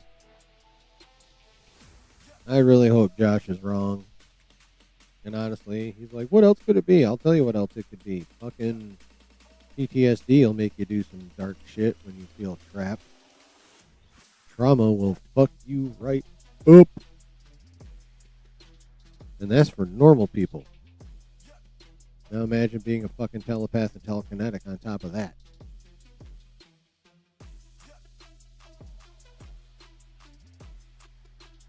I have a feeling the hand is just going to be there to stop Peter from breaking Daredevil loose so they can keep tabs on Matt. I mean, impossible. Especially since now we know Elektra's back in season 3. Yeah, baby.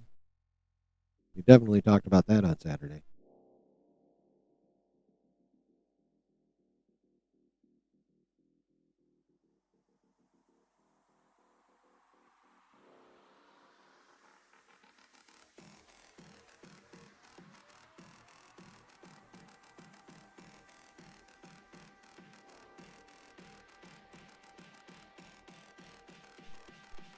Yeah. So I think that's pretty cool. And again, that's something at a fan event. It's a what the fucking word? Replica of Peter's apartment in the movie that people literally got to walk through. Obviously, they probably paid for the privilege, but still, people got to walk through that shit. Look at that shit. Probably not touch the shit, but look at the shit.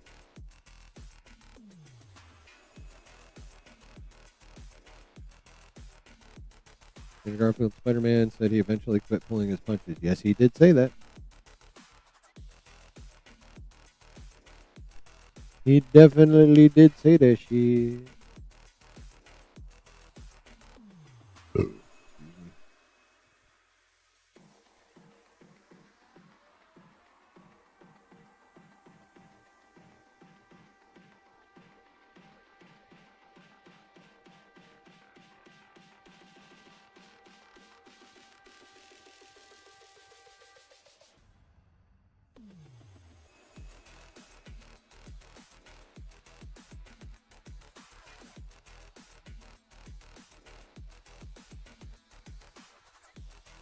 Alright, I'm scrolling. Alright, so just like Saturday, we're saving Supergirl for last, so a couple more article looking things. And then we'll get into it. Did you see the Tombstone reveal with Harry? Yes. And I already unbookmarked the shit, but yeah.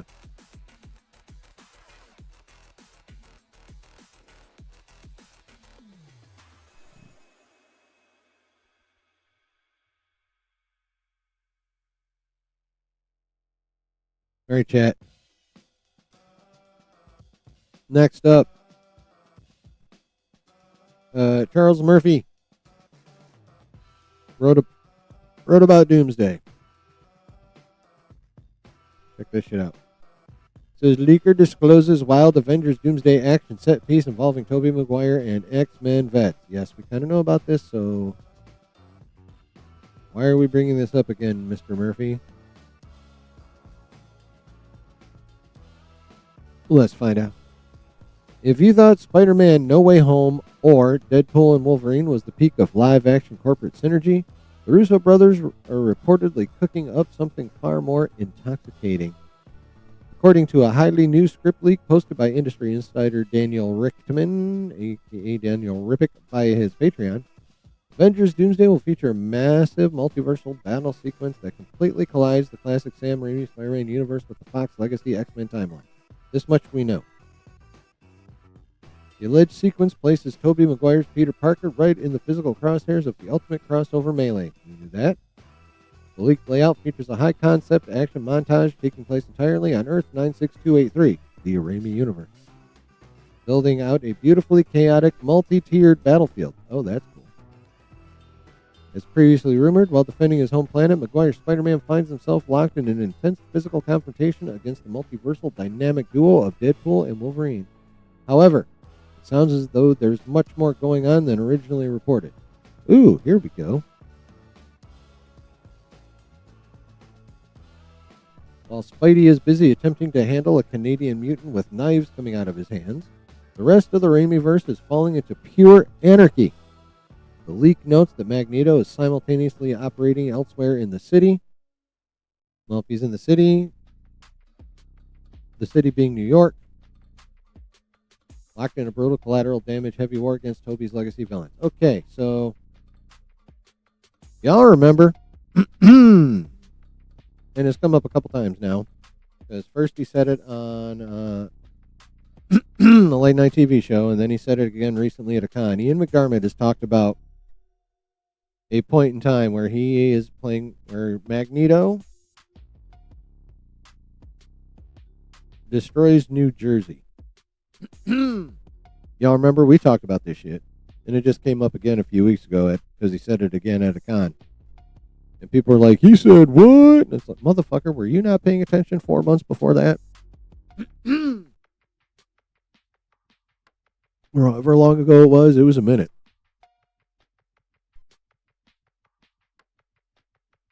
Anyway, so, yeah. Magneto simultaneously operating elsewhere in the city, locked in a brutal collateral damage heavy war against Tobey's legacy villains, who may be surviving iterations of Doc Ock, Green Goblin, or the Sandman. Interesting to see who they choose and who will be playing them, that's for damn sure. Yeah, so Magneto locked in a brutal collateral damage heavy war. I mean, that sounds like that New Jersey scene to me, considering New Jersey's literally right across the fucking river from New York City. What do you think, chat? You think that's what that is? I think that's what that is. And I'm very, very curious. I mean, Doc Ock, Goblin, or the Sandman. I mean, those are all good choices.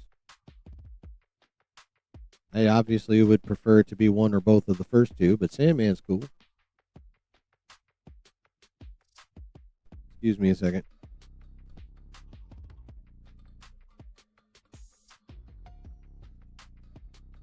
I don't know if y'all know this, but my cat plays fetch. He brought a hair tie over and was chirping at me, so I threw it for him. He's so cute. Yes, I have a cat that plays fetch. Actually, both my cats play fetch. Alice figured it out on his own, and I somehow managed to teach my cat smudge, even though he's nowhere near as smart as his brother. Anywho, the narrative layout here is brilliant, leaving Maguire's Spidey to anchor the emotional weight of a crumbling reality, which was one of the first to be realized in the modern comic book movie era. Serves as the ultimate cinematic prologue, paving a flawless, tragedy-driven runway for Secret Wars to completely rebuild the multiverse in 2027. So, we got, as we knew, Spidey fighting Deadpool and Wolverine. Then we got Magneto somewhere else in the city fucking fighting Spidey's villains. Or some of them, one or two, or possibly three or more of them.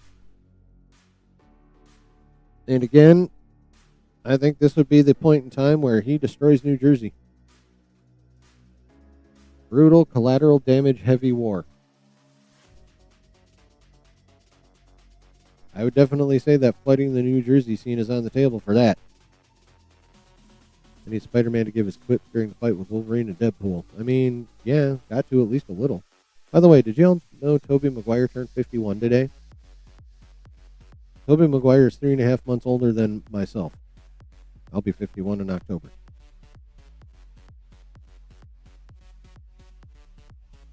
So happy birthday to the OG of the modern comic book movie era. OG Spider-Man of the modern comic book movie era, I should say. Happy birthday, Tobey Maguire. Thanks for 2 awesome movies and the third one. I'm sorry, Bully Maguire is cringe as fuck. I don't care what anyone says. Anywho, so we got a bit of an expansion on that. We have an idea about what seeing Ian McDiarmid, god damn it, that's the Emperor. Ian McKellen. I said McDiarmid earlier, didn't I? No one fucking corrected me either. You're supposed to have my back, chat. What the fuck? Anyway. So that's pretty cool. I think that's pretty cool.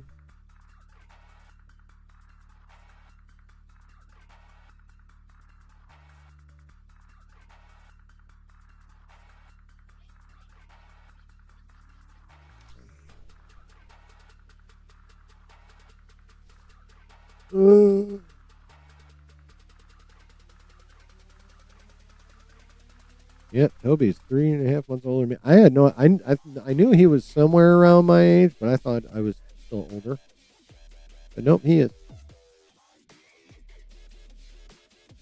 He looks a lot better than I do, age 50/51. But yeah.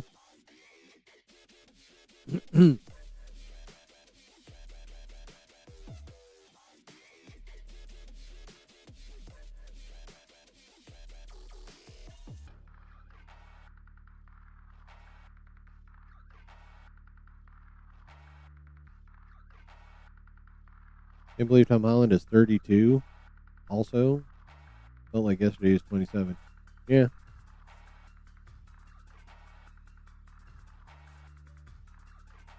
It wasn't yesterday. It was 2023. Ooh.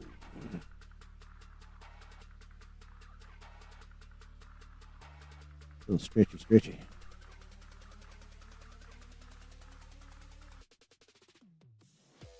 All right. Any more thoughts on the slightly expanded version of the details on the opening scene of Doomsday?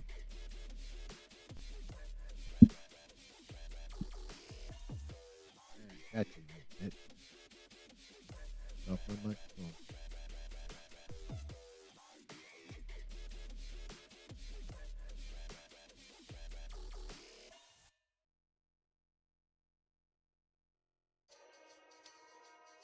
Runs 2/3 of the way across the room before I even throw it. And now you're ignoring it, even though you saw where it landed. Fucking Gomer. Anyway.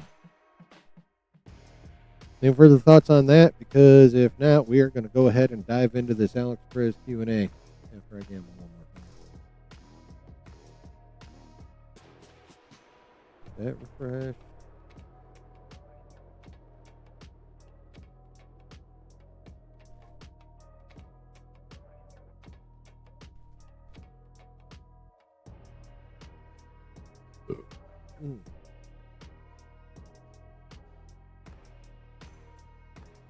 Feels like the box office for Doomsday. Oh, they'll be close-ish.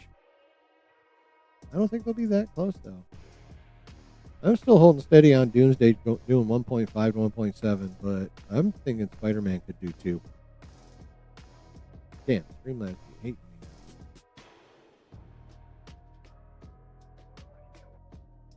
me. Actually, I'm inclined to disagree a bit. hype for Spider-Man is way higher than hype for Doomsday right now. Now, when that motherfucking trailer drops, fucking game on.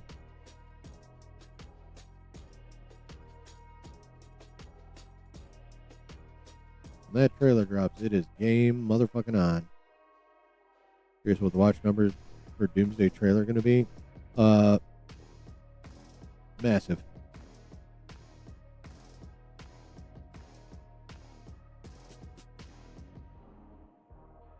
Fucking massive is what it'll be. I'm back. Welcome back, sir. Good to have you. All right. Let's get into what Mr. Perez has to say, and this is just part 1. We'll probably have parts 2 and 3 for next week. Probably next Saturday, because it's a 3-episode premiere of X-Men 97 on Wednesday, folks. As we previously discussed, but of course, you know. I'm me, so I have to say shit 20 fucking times. Besides, reminders never hurt. And my ADD is probably part of that. I gotta say shit a lot so it actually sticks in my fucking head. You know what I mean?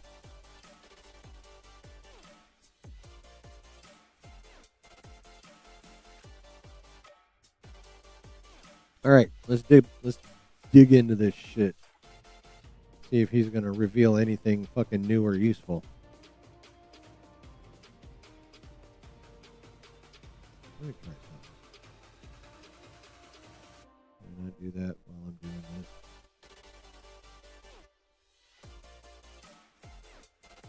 I want to zoom. Oh, there we go. Oh, hey, there you go, Chad. I figured out how to zoom stuff. Yay. All right, here we go. Question 1. Hey, Alex. A while ago, you released an article where you said there's a possibility they might explore animated universes in Doomsday. Do you know if that's going to happen, or did the idea get abandoned or something? From what I've been informed, that idea is no longer happening. I'm ambivalent about that. It'd be cool, but I'm not like, whatever. I don't care that it's not happening, but I do acknowledge it.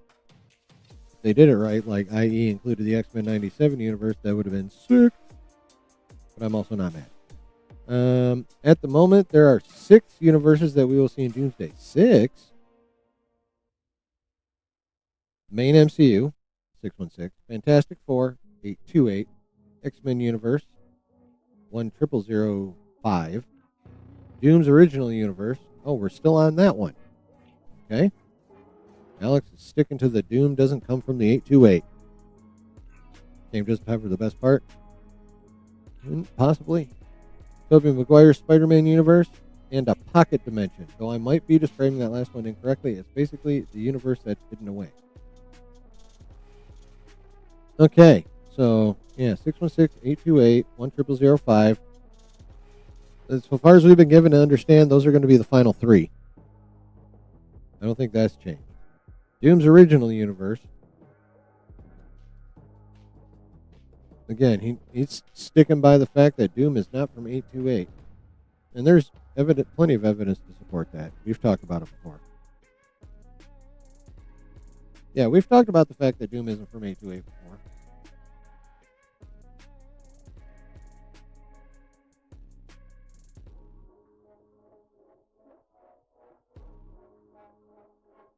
Maguire's universe, yeah. This is an interesting one. The pocket dimension / universe that's hidden away. What the fuck is that all about?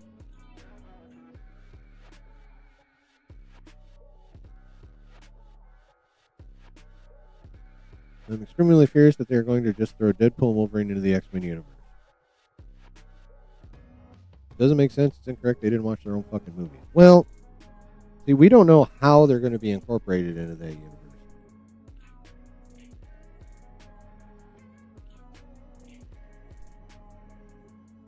They might not actually already be there, like, at the very, very beginning.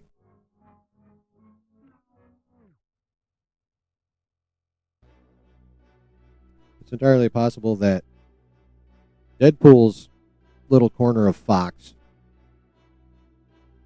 is its own universe that's going to be attacked and destroyed by the X-Men universe from the end of the Marvels. Or they might just throw them in there and pull the don't think about it too much card. I mean, that'll be like lazy, but I'm not going to be mad about it. But I fully acknowledge that's lazy as shit. But yeah, no real surprises there. He's talked about Doom's original universe before. We knew about the other 4. This pocket dimension, aka hidden away universe, that's interesting. I wonder what that is. Is he talking about the void? Is he talking about the quantum realm? Is he talking about something that was created by another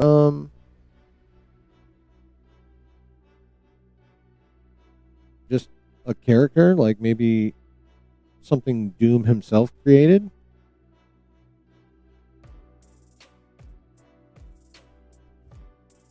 Maybe it's a holdover from He Who Remains that was just discovered by maybe Doom or somebody. That one's got me curious. There's a few different things that could be. What do you guys think, chat? Pocket Dimension is probably the negative zone? Possibly. Entirely possible. There's already been established rumors that they are going to bring in the Annihilation Wave at some point. And that's negative zone, baby. Sounds like the Void as TVA low-key fits into this movie somehow. Entirely possible. I like the idea of including animated universes too. I mean, it would have been cool, but again, I'm not like, you fucks. Why did you not do that? Could also be the mirror dimension. Oh, yeah. What about the dark dimension? A little bit of what's his fuzz action. God damn it, our Dormammu.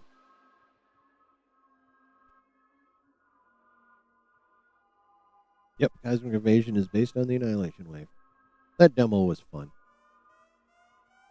I should root around Steam and see how much it actually is. If it's still full price, I'm not getting it. I'll wait for a sale.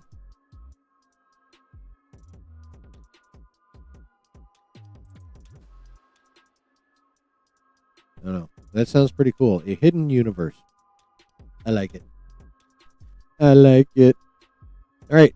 Next up. In Avengers Doomsday, we all know that Earth 10005 has replaced Earth 1616 as the Earth that's colliding with the main Marvel Earth 616/1999999.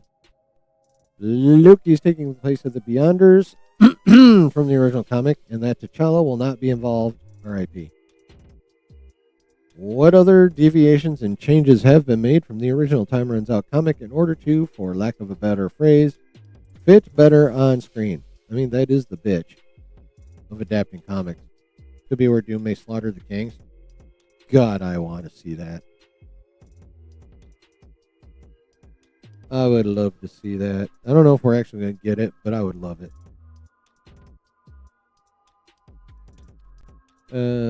Alex says, not necessarily Time Runs Out alone, but the Black Priests, Black Swans, and the Builders. Ooh. Wait, we're getting them? Is that what he's saying? Also, technically, we get a form of Illuminati 2.0, though they don't call themselves that. Okay, so we are. I mean, we've speculated a lot that we're going to get a version of the Black Priests and the Black Swans and the Build. I didn't know about the Builders. That's interesting that they're going to include something like the Builders. Builders are wild, bro. So yeah, Black Priests makes sense. Black Swans makes sense. I feel like their version of the Black Swans is going to be Doom's Golden Mask posse. The Majors went to the Daily Wire. Yeah. Have you seen the log line for that movie?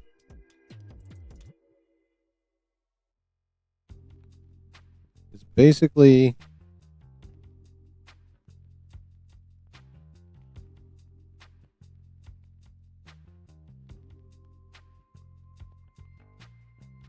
Sorry. My cat's over here clawing at shit, so I thought he brought his fucking toy over. He's acting like he did, but where'd you put it?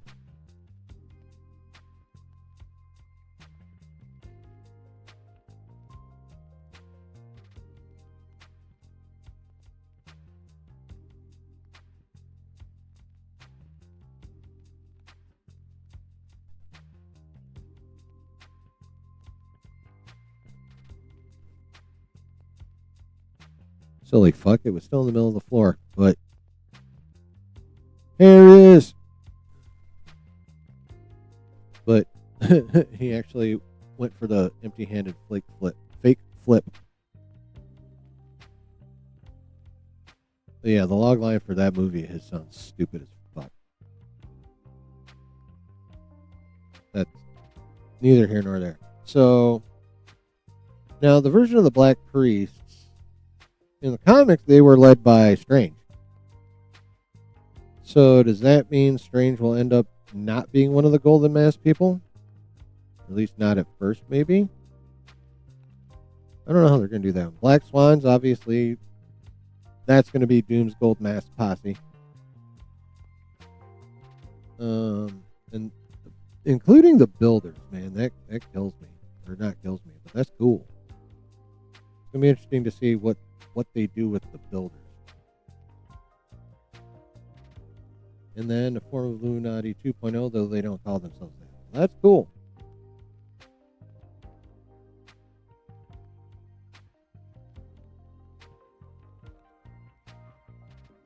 Now, a form of, he says, though. So it's not going to have all of, or, all the same characters that we're used to from the Avengers New Avengers run.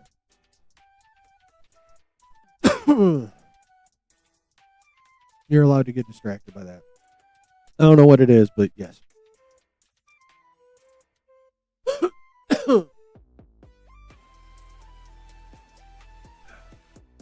Alright. That's cool, though. We're getting a form of the priests, the swans, and the builders. And a form of Illuminati.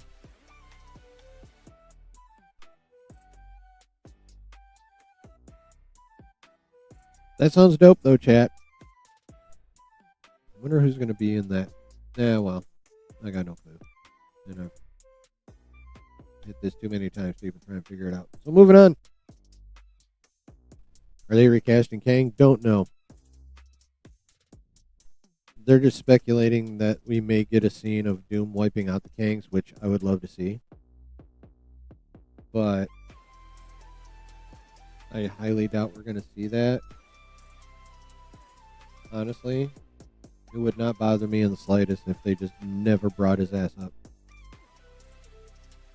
I don't know, like, depending on how much they discuss the multiverse, I don't know if that's something they could actually get away with. Especially, well, at least when they talk to Loki. But who knows? Alright, next question. Do you think we'll get any other projects set on Battleworld? I hope we do, but I really doubt it. That doesn't surprise me in the slightest.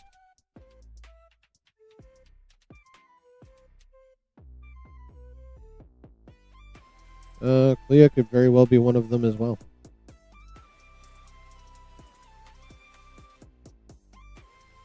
Alright. You've recently teased that some heroes will fall into morally gray areas in Doomsday. Can you give us a hint on who some of these heroes might be? Oh no, this is good. The X-Men, for sure. These guys have made some unbelievably dubious choices, but you can't really blame them because they've had no choice. So yeah, that seems to be confirming.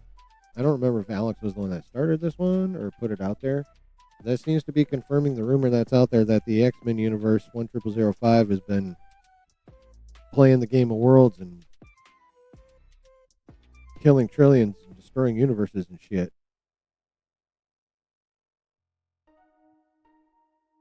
Seems to be soft confirmation of that rumor, but that's cool. I was kind of hoping he'd give us more than like the kind of obvious one, but that's also Alex Perez for you. Alright, blah, blah, blah. Will we see all of the legacy Marvel actors like Eric Bana, Nicolas Cage, Ben Affleck, etc. in Secret Wars?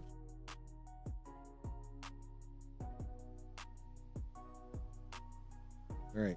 Only Tobey Maguire and Andrew Garfield are reportedly appearing in these movies in terms of legacy characters at the moment. All right. I've heard Nicolas Cage's Ghost Rider and Ben Affleck's Daredevil thrown around, though I'm not entirely sure if there's been any progress on that front. Okay. If we only get one of the two, give me Ghost Rider. What up, C-Dub? If it's you only get Ghost Rider or Affleck Daredevil, then give me Ghost Rider. That's me, though. If y'all would rather have Ben Affleck's Daredevil, I'm not going to argue with you. But I myself would prefer, what do you call it? Fucking Ghost Rider. See, this is why Google makes a lot of people paranoid, because I'm getting an ad on Alex Perez's website from superherostuff.com, which is where I got my Superman and my Batman shirt from. You may have recognized them if you noticed them in there. But anyway, I hope they make some progress on that front, basically is what that boils down to. Next up, blah, blah, blah. In the past, Jesus, out of this whole fucking thing, the actual question doesn't start till here. In the past, it has been said that Doom will have allies at his side, including a coven of witches. Is there anything special or outstanding that we can know about this coven? Coven's an overstatement. He'll have a few witches on his side and individuals that can perform magic, but it's not really a coven of witches like we've seen in Agatha all along. Well, that's not really anything. He seems to be implying that the numbers aren't going to be super high. But still, that's basically the form of black swans he alluded to earlier. This group here. In my opinion.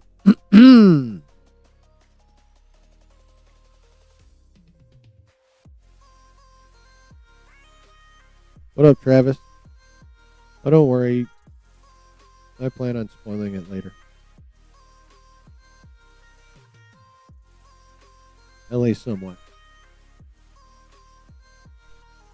All right. Next question. Is there anything, and I mean anything, that you find very interesting or exciting about Doomsday that has not been mentioned / leaked in the past? Okay, the opening sequence really is a spectacle on its own. It's like a kid was given a sandbox, threw his toys in, and just said, let your imagination run wild. And it serves very well to establish the very real threat of incursion. Because no one, not even your favorites, is safe. Ooh. I mean, we've been hearing that about the opening sequence for a while now, thanks to Campia. Like, that's not new news. Oh, yeah, see? There's the shirts I've got. This one and this one right here. And I need that one now, too. Oh, wait, you can't see the other one. I'd have to drag the screen again. Yeah. You can see the Bat one I got. Anywho, sorry. Squirrel! But yeah, we've known the opening sequence was going to be fucking amazing this whole time. I like that it serves very well to establish the very real threat of incursions. Because let's face it, they've been mentioned in Multiverse of Madness, but that's it. I mean, the end of No Way Home alluded to, but they didn't call it an incursion. And same thing at the end of the Marvels. But I don't think they use the word incursion either. I don't remember. I think we can expect 2 real deaths at the beginning of the movie, just like Infinity War. Entirely possible. Plus the Toby and Hugh fake out. Yeah. Oh, yeah, no, totally. Yeah, I mean, if they're going to set the tone, Nate, then yeah, they're going to have to, legit kill some motherfuckers right from jump.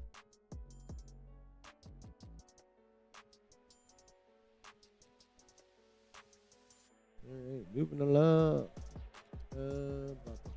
Does the movie spend any time establishing Sam's Avengers before the main plot kicks in, or are they just thrown together and expected to work as a team? Is it really the Avengers if it's just two of them when we start? So yeah, they're going to be there. You and other insiders have agreed that the fight between Cyclops and Sandcap is going to be very good. Is this still true, or did things change in between edits reshoots of the movie? The Avengers versus X-Men fight is still very good overall, and one of the few highlights of the film before everyone gets forced to calm down. I mean, they'd have to work hard to make a good fight between Cyclops and Sam Wilson. So if he kind of hints that maybe this is not going to be the biggest deal anymore, this Cyclops v. Wilson fight. Because he doesn't say it's gone, but he just says it's still a very good fight overall.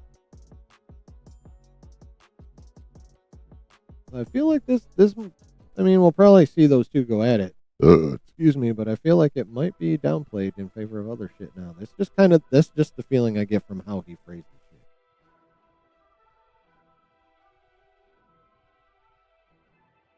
What does it mean? A few highlights of the film before everyone gets forced to calm down. Well, I'm assuming that means it's not going to be too far into the first act before everyone has to calm down, which I actually don't have a problem with. You know, you got to get them together so Doom can manipulate all of them into doing what he wants, and then turn around and just fuck them raw at the end. It's gonna be great. All right. My simple question: is Tom Holland going to be in Doomsday in any capacity? Small part? Cameo? Anything at all? Some sources say yes. Some sources say no. Some don't even know. What I have been told is that at the moment, Tom Holland doesn't appear to be in Doomsday, but is being saved up for Secret Wars. No surprise there. Blah, blah, blah. Back in April, you teased The Word of God, a magical book that Doom will be using in Doomsday. Will this book have anything to do with how he gains more power throughout the movie, or is it something that he has already had and used? Doom has a large collection of trinkets and items he has been collecting throughout his adventures.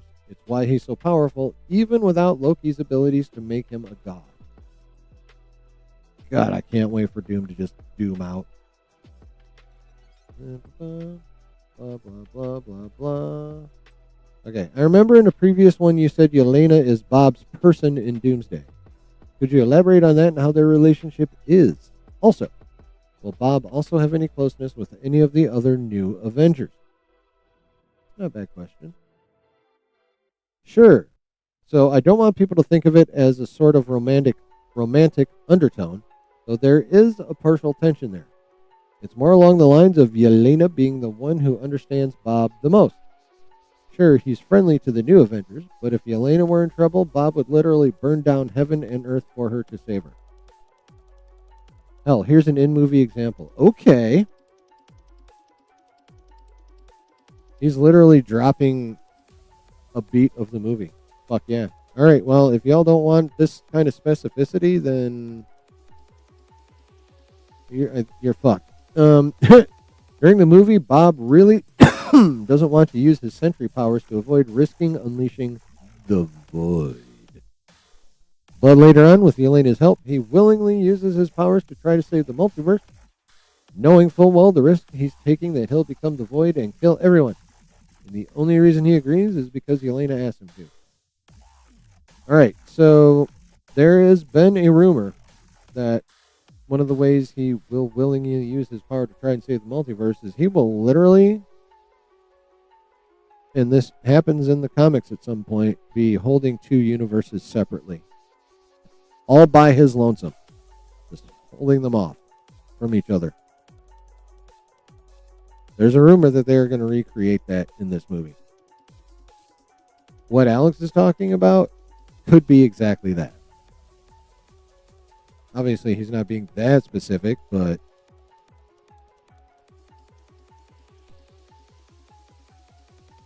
That's exactly what it could be, and that'd be dope.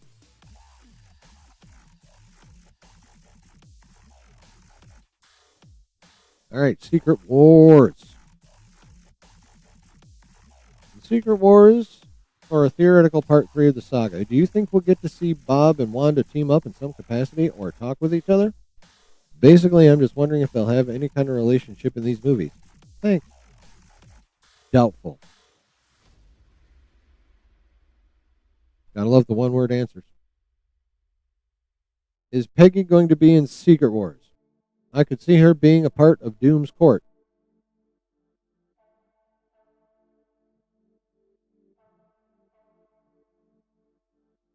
I think that's been brought up before. I don't remember. Chat, do you remember if we saw her in any of that concept art that leaked like way back in the day? Y'all remember?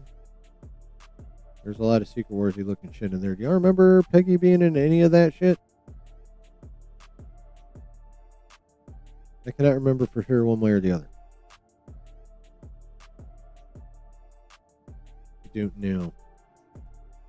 But yeah, I can see the same thing. If she's in Secret Wars, Doom will have everyone's memory all fucked anyway, so why would she not end up in his court?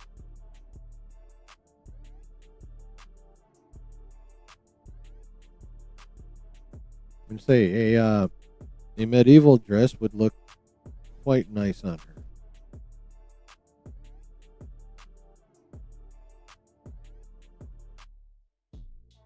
Just think about it.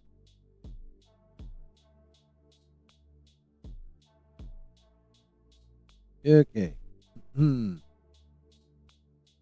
right. I don't really have any specific questions. I was just wondering if there were any cool tidbits you might have heard about Secret Wars recently. All right. Just the exploration of a two-parter. I can confirm through sources and evidence provided recently that the Russos have another Avengers film they're working on, aside from Doomsday and Secret Wars. Based on their statements, there's a chance it'll involve splitting Secret Wars into two.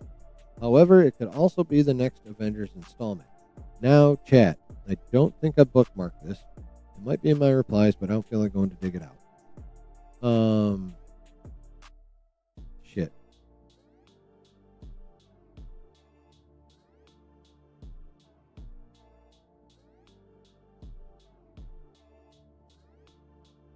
Never mind. I still don't think they're gonna split Secret Wars into two. I still don't think so. I think Feige's ready to be done with the multiverse saga and play with his mutants.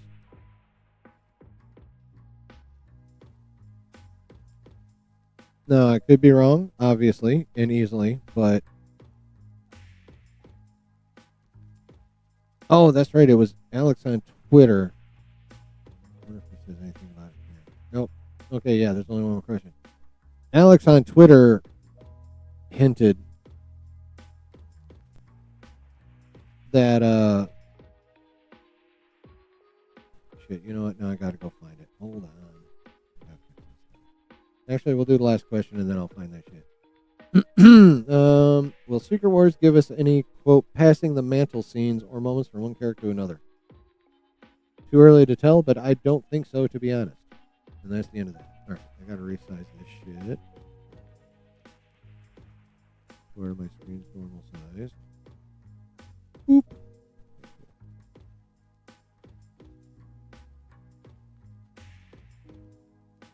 Alright, I'm gonna go find that shit. Give me a minute. Gotta be in my reply. Close, motherfucker.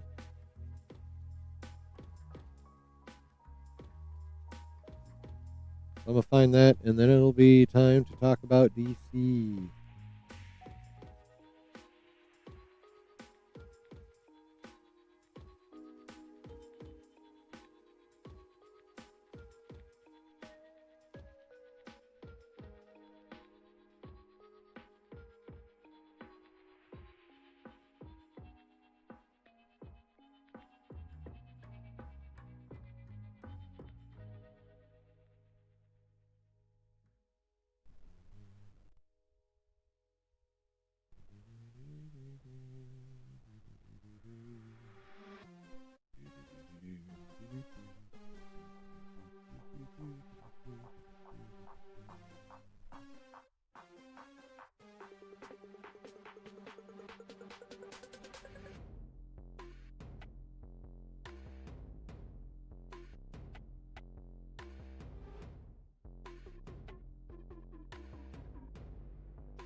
I'm looking. Yeah.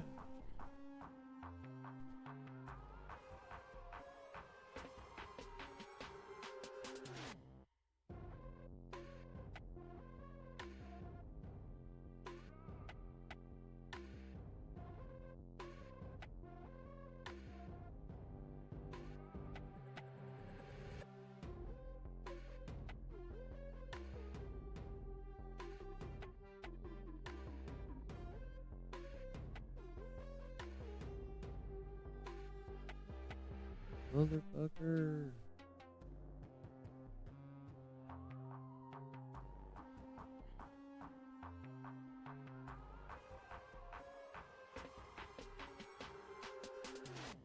I have to go to this fucking page.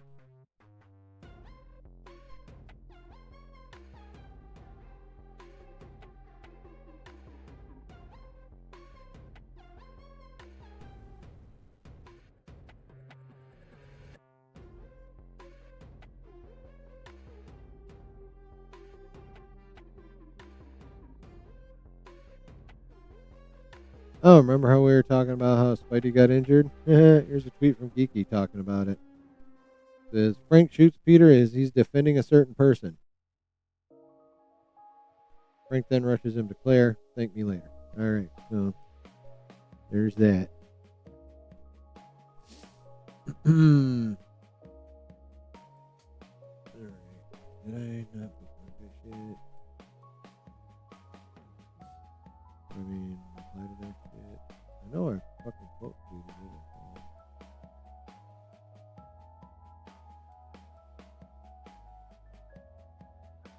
I gotta go to this fucking page.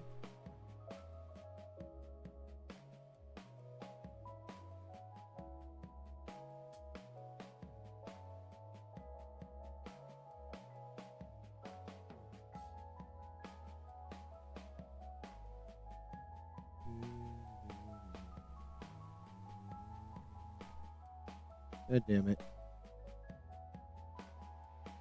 There's no way it was this far back. No, actually it could be this far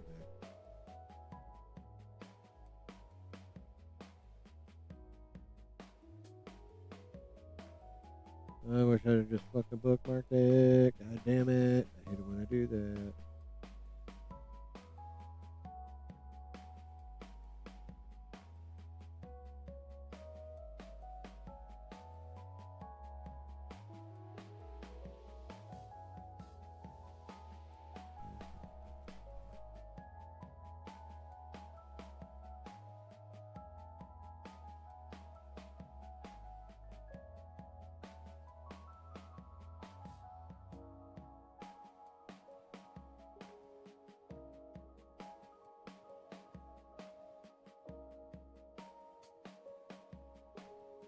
Fuck.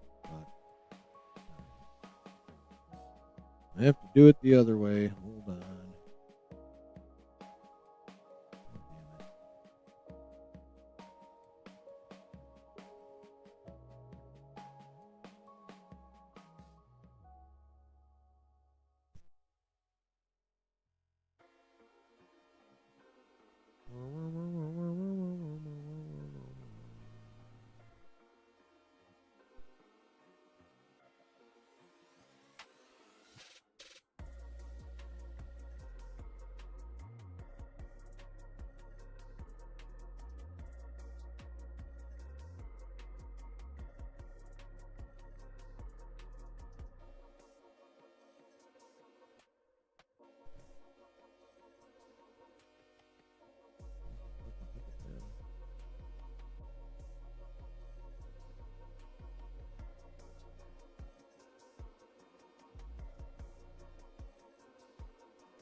Maybe you didn't.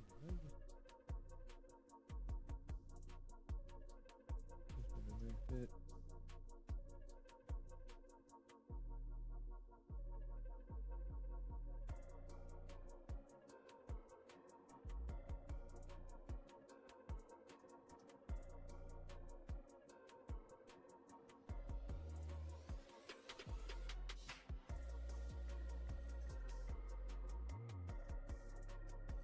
Well, fuck.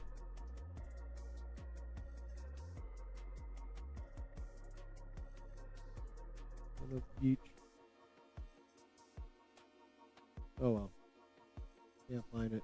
Life goes on. Life goes on. Oh.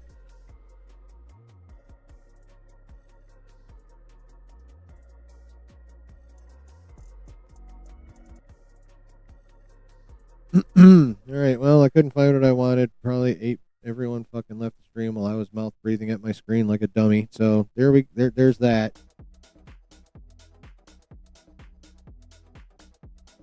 God damn it. I hate it when that shit happens. You know that retention thing they're always talking about on YouTube? I just fucked that up. Big time.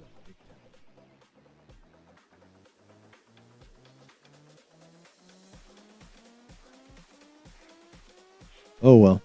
It happened. It happened. Of course. Alright, well.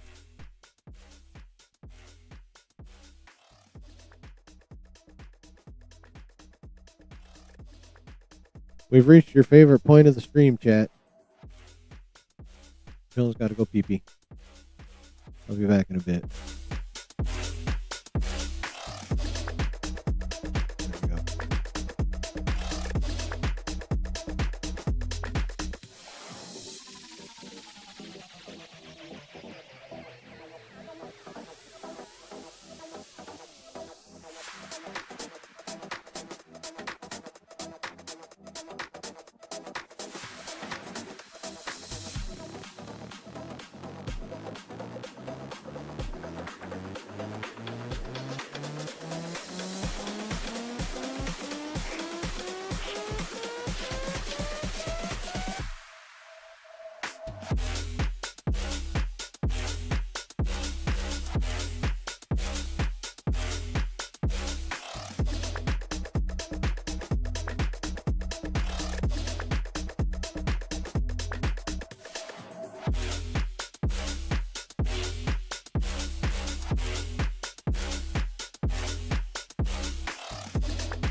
Alright, well.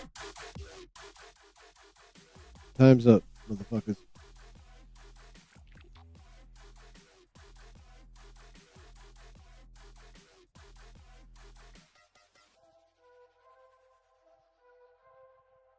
Alright, chat.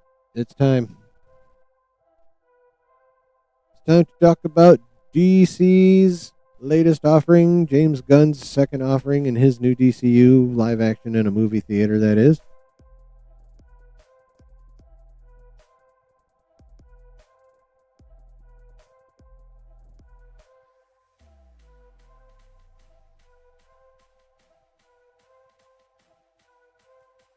Yep, we're playing fetch now. Alright, we are gonna... That's instead of putting up instead of putting up this, when I go pee, I put up Sydney instead. It's a lot easier to maintain retention with, like, jug.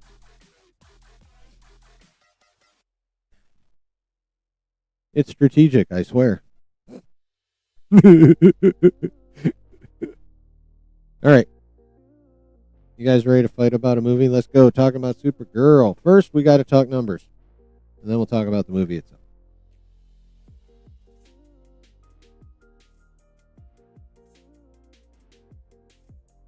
So this comes from Luis Fernando. He's really good with this box office news and data and projections and shit. So, hold on.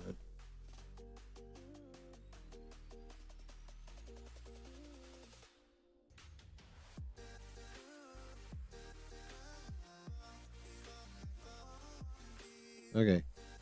Gotta go in the other order. All right. My bad. All right. I assume this is supposed to be hit and not hot, but hit hard left and right by negative word of mouth. Almost no hope left for Supergirl to at least meet industry's $50 million projection at the U.S. box office after a softer than expected $18 million Friday opening day. I don't care about all the verses, including $7.8 million in Wednesday and Thursday previews. Damn. So this thing only made $10 million on Friday itself. Discounted previews, Supergirl's $10.2 million pure Friday opening day. Look at that. He went right to what I just said. Is way lower than Morbius, The Flash, and The Marvels. Morbius at 11.6, Flash 14.8, and The Marvels at 15 even. DC Films number 6 lowest pure Friday in 20 years. Just above Blue Beetle, Shazam 2, Aquaman 2, Gunn's version of the Suicide Squad, and Wonder Woman 84. Eyeing a 37 to 42 million 3-day opening weekend in the U.S. with a B- cinema score.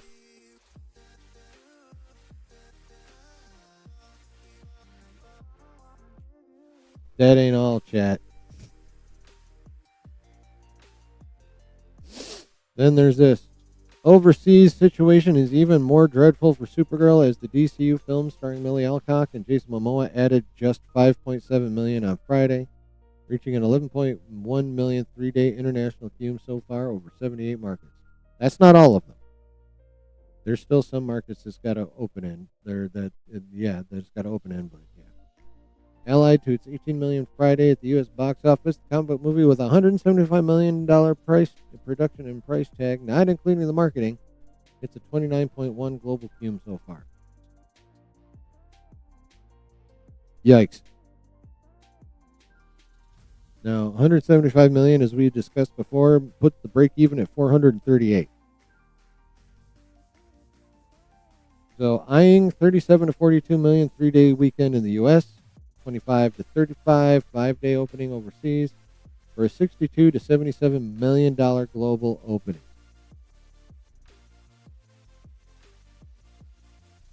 All right, chat. We're gonna project these numbers out, and I'm even going to use the high end of the numbers. So let's say that come Monday, when the actuals come in, this movie has managed to open at 77 million. Then comes weekend 2. Now, a reasonable drop-off is between 50 and 55%.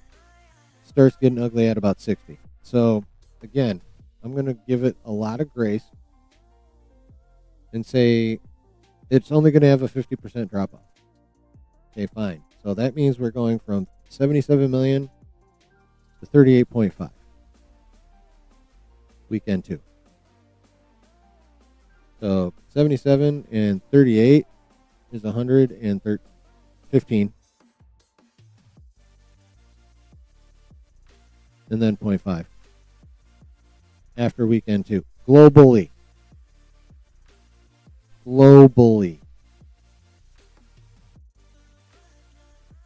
And then on its third weekend, The Odyssey comes out. And then on its fifth weekend, if it's even still in theaters, Spider-Man comes out. Guys, after 2 weeks only having 135 million globally, this movie might not even make $200 million, chat. This movie might come in even lower than the Marvels. That's crazy. There's a good chance this thing will not even hit 2. And again, I'm being super generous to it. I'm going on the high end of the prediction and giving it only a 50% drop off. I would say the scenario I just did is not that likely. It's likely that this is going to make even less.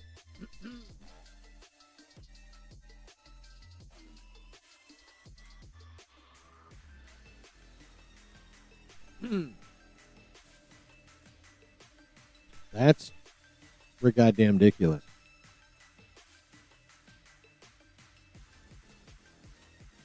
Like, more than likely, the drop off is going to be probably 60%, which means it'll only make 20 some odd million in weekend 2. Yeah. In terms of box office returns, this movie is a massive flop. Now, the only reason it's not going to be a bigger bomb than the Marvels is because the Marvels had a much bigger budget. I'm pretty sure. Let me double check real quick.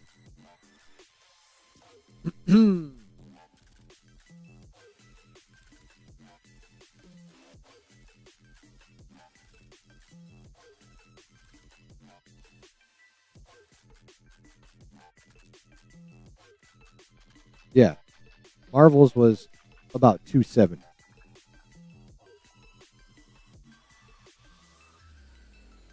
The fourth most expensive MCU film and the highest budgeted non-Avengers movie in the franchise.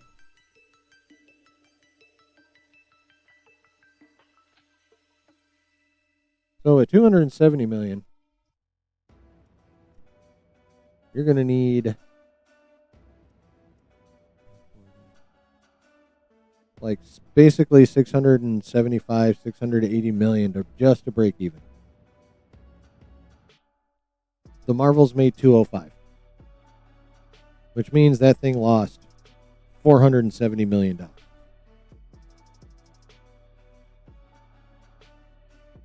Now, even though Supergirl will probably make less than the Marvels in pure total, it will not be as big a bomb because it will not be losing as much. This only needs 438. So if it makes it to, say, 180, that's only a loss of 250.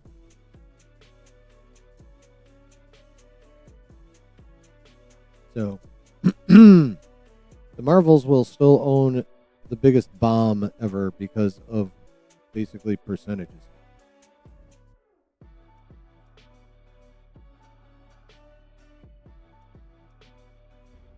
But making less than the Marvels is fucking horrific. And it's looking very, very likely that this movie is going to make less than the Marvels. It's looking like this movie is going to make less than $200 million. It's entirely possible it doesn't even crack 190.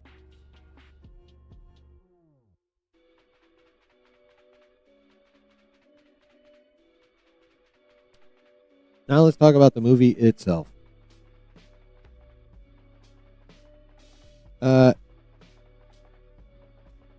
There's been many bad things said about this movie. There's been some good things said about this movie.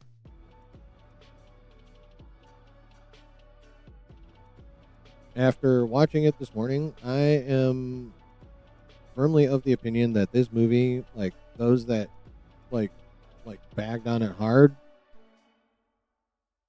I disagree with them.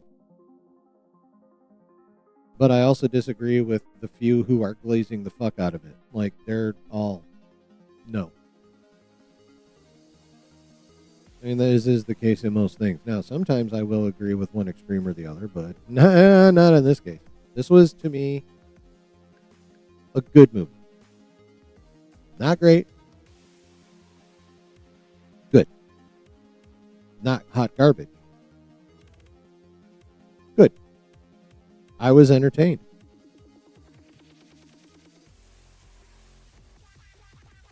There were some parts of the movie that were better than others. Like the flashbacks to when she was on Krypton. Like some of the emotional beats in there, that shit got me. When her mom died, since I lost my mom 13 years ago, that shit got me. Of course, that's a personal thing. That part. But yeah, overall, I thought they handled the emotional beats and the flashbacks when she was on Krypton really fucking well. Like, Millie was just really good. Millie was really good. Like, even most of the people that bagged on the fucking movie at least admitted that Millie was really good. And I agree with them completely. I mean, Lobo, it was Momoa doing Momoa things, but he makes a great Lobo because he's almost kind of basically like him in real life. So, while I will never say Jason Momoa has range, like, his best dramatic work was done in Game of Thrones. And even then, he was still Momoa. Just Momoa speaking a different language, for the most part. Yeah, Momoa's Lobo was perfection. Lobo was very fun in this movie. I enjoyed it a lot.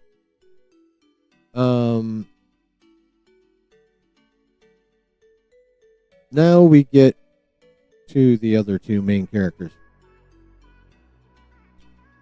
Krem was lame as fuck.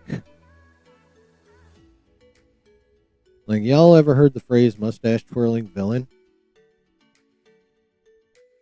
Lobo could have not been in the film and absolutely nothing would have changed. That's not true. It would have been less fun.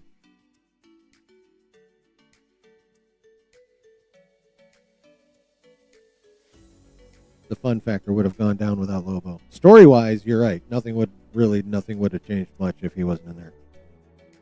But fun factor would have definitely gone down.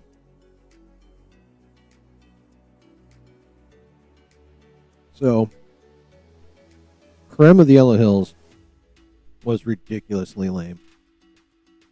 Like, a mustache twirling villain with a not that great Eastern European accent. I saw what he was trying to do with it. He was trying to kind of sort of be like, I don't know, other better versions of that style of villain, and he came up very short. That was not good. Krem was awful. Krem was awful. And then there was Ruthie. Now, it took me at first I was just going to be like, she was annoying and, just leave it there because she was annoying as fuck. I did not enjoy her character at all. But then I came up with this metaphor.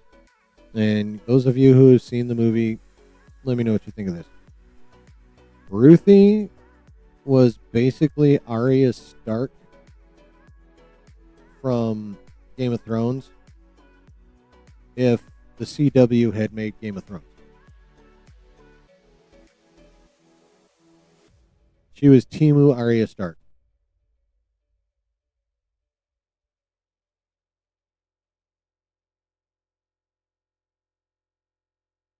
Again, I understand what they were trying to do with that character, but I don't know if it was the actress. I don't know if it was the writing. I don't know if it was both, but she was annoying as shit, and Krem was just bad.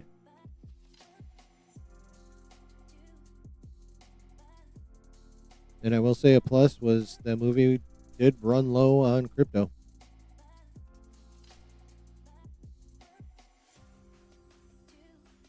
The movie did not have a lot of crypto in it, for which I was profoundly grateful.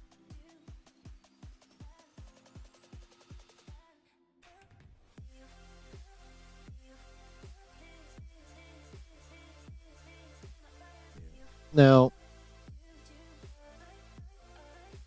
if you were looking for some kind of profound message in this movie, you weren't going to get it. Like they delved into the revenge is bad trope, and Millie did a hell way better with the emotional damage trauma scenes, flashbacks and talking about stuff. Ruthie did not.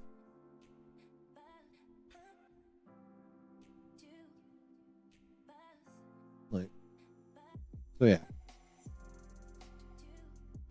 Action. Action was just aight.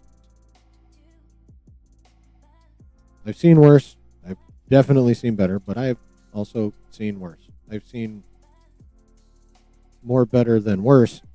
Like many more examples of better action sequences than in that movie than worse action sequences that are in that movie, but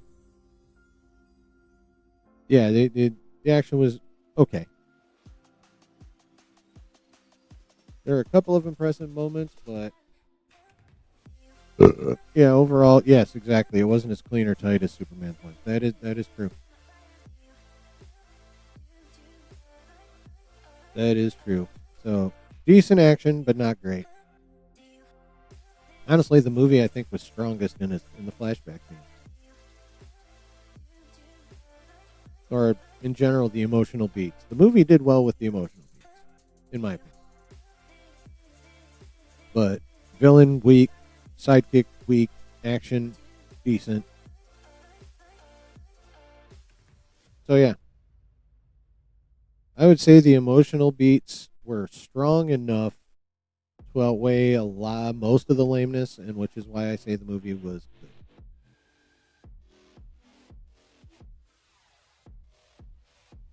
Not amazing, as a few would say. Not hot garbage, as more than a few would say. So yeah, if you came out, like I saw any number of reviews say I wanted to love it, but I just liked it, that's fair. I liked it. I did not love it, but I liked it. Overall, I enjoyed it. The flaws, as obvious as they were still not enough for me. Were still not enough to completely take me out of the movie. Some they weren't. They got a couple points. They got pretty damn cringe for me, but somehow they managed to time it to where it just came in under the line of God. At least, for me. Now, there have been reports, actually, no. One of the executives at Warner Brothers, I think, when Brandon Davis was talking to him on a red carpet, I think that's where this comes from. But basically, there's supposed to be a lot of Millie Alcock in the movie, in Man of Tomorrow. And, well, they set that up perfectly at the end of this. She back on Earth.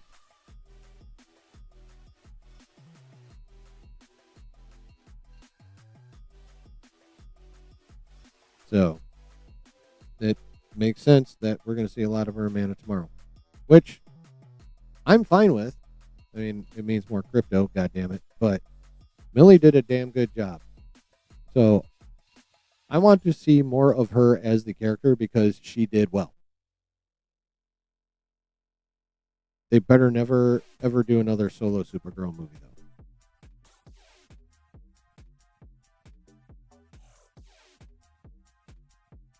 I mean, unless they got like super high caliber writer and super high caliber director, like that. No, after the way this bombed, they should just not even ever even try it again, ever.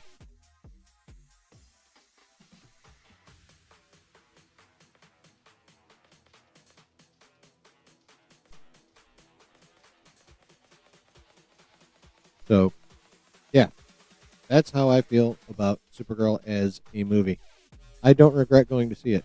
I actually was I walked out of Mandalorian and Grogu going, God damn it, I should have waited for streaming. I did not feel that way coming out of this movie. I do not regret seeing this one in the theaters. I regret seeing Mando and Grogu in the theater a bit.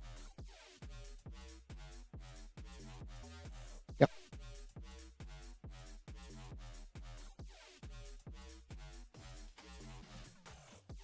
You know, I don't have like a glowing review for it, but I also don't have an ass review for it either. Now,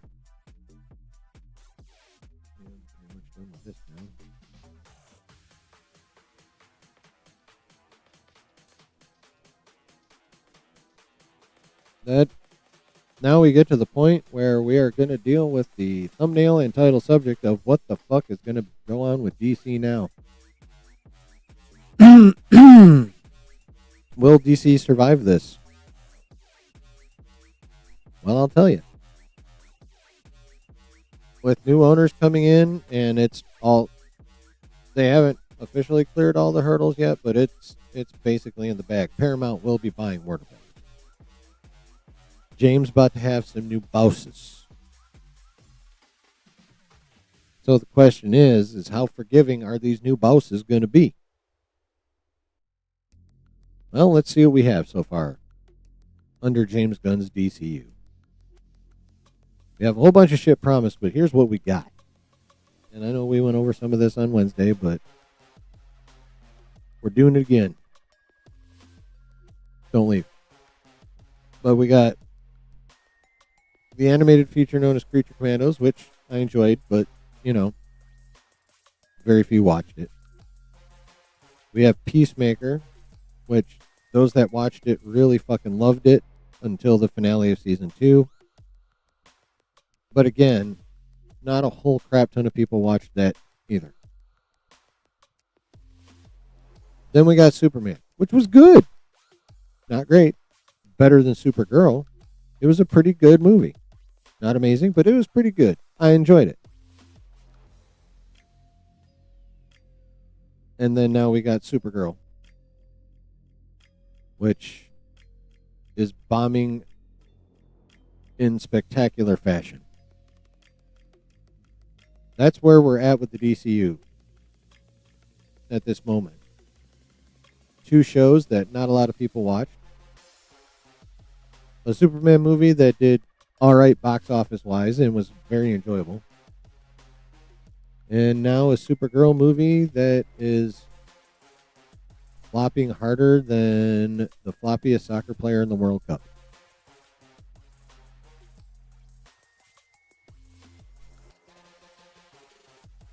Not great. Not great at all. So what's coming up that could, you know, put James back in a good light? Well, next up in August, we have the Lanterns show, which appears to be completely sidelining the Lantern that even casuals have heard of, or at least, you know, they'll be like, oh yeah, that guy. You know, the most popular Lantern overall. They appear to be sidelining him in favor of Jon Stewart, which is, you know, in general, not a bad thing, but in terms of the DCU is a bad thing because we have Ryan Reynolds, Hal Jordan in live action, and that's what we have. They really should be concentrating on Hal Jordan. I'm not saying don't make Jon Stewart the main Lantern just in general, but the timing. Timing. These motherfuckers have no timing. Supergirl should not have been the second movie in the DCU.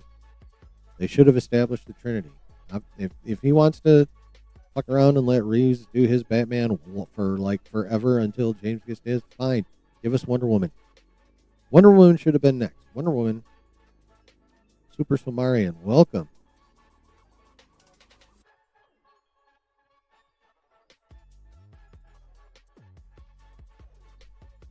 What up, OG? What up to you? Do me a favor. Hit all the buttons that apply to you.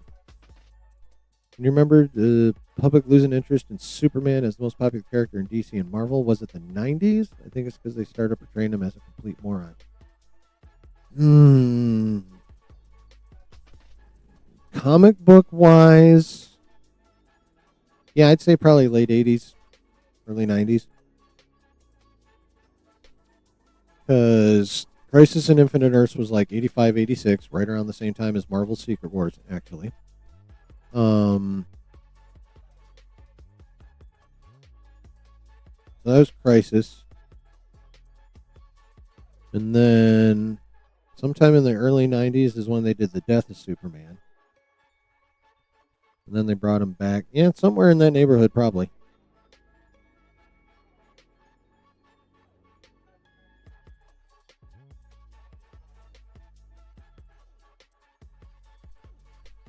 Somewhere in that neighborhood, yeah. So, what does James have to try and save his job with, chat? Well, again, Lanterns, where we're sidelining Hal Jordan. At least it appears that way. I mean, we know Jon Stewart's character is going to be in Man of Tomorrow. That's like confirmed. It's happening. So if he's going to be a Man of Tomorrow, that means probably Hal is not. Bummer. And then after that, we have a Clayface movie, which they're hoping is going to appeal to all the horror heads who have been having a field day for the last 3 years now. Horror's been killing it. So it makes sense that they would try and draw that audience in. But they're also doing the same thing Sony did, which is make a villain movie without the fucking hero in it. And then after that is Man of Tomorrow with Brainiac, cool. Evidently Supergirl, cool. Jon Stewart, Green Lantern, cool. Probably the Justice Gang to a certain extent. Whatever. Obviously Lex Luthor and his fucking Buzz Lightyear battle armor. And this is the movie that basically has to save James Gunn's job. Written and directed by James Gunn.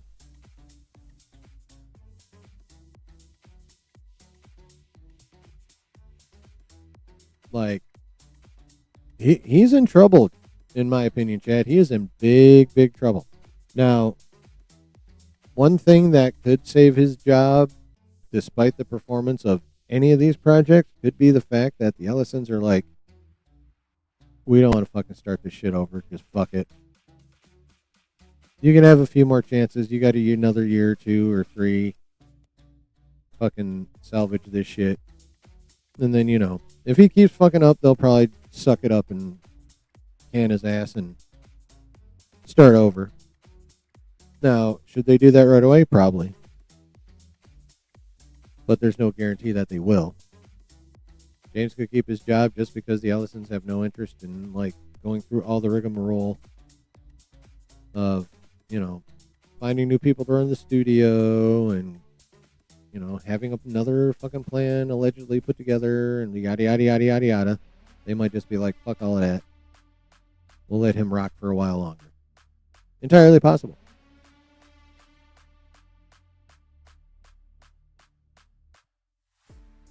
Not what I personally would do, but I'd say that is well within the realm of possibility. And honestly, whether that's the more likely scenario to happen or not, that's probably the best scenario for him to stay employed as the head of DC Studios. Or co-head, technically. The Ellisons getting lazy is James Gunn's best chance to keep his fucking job.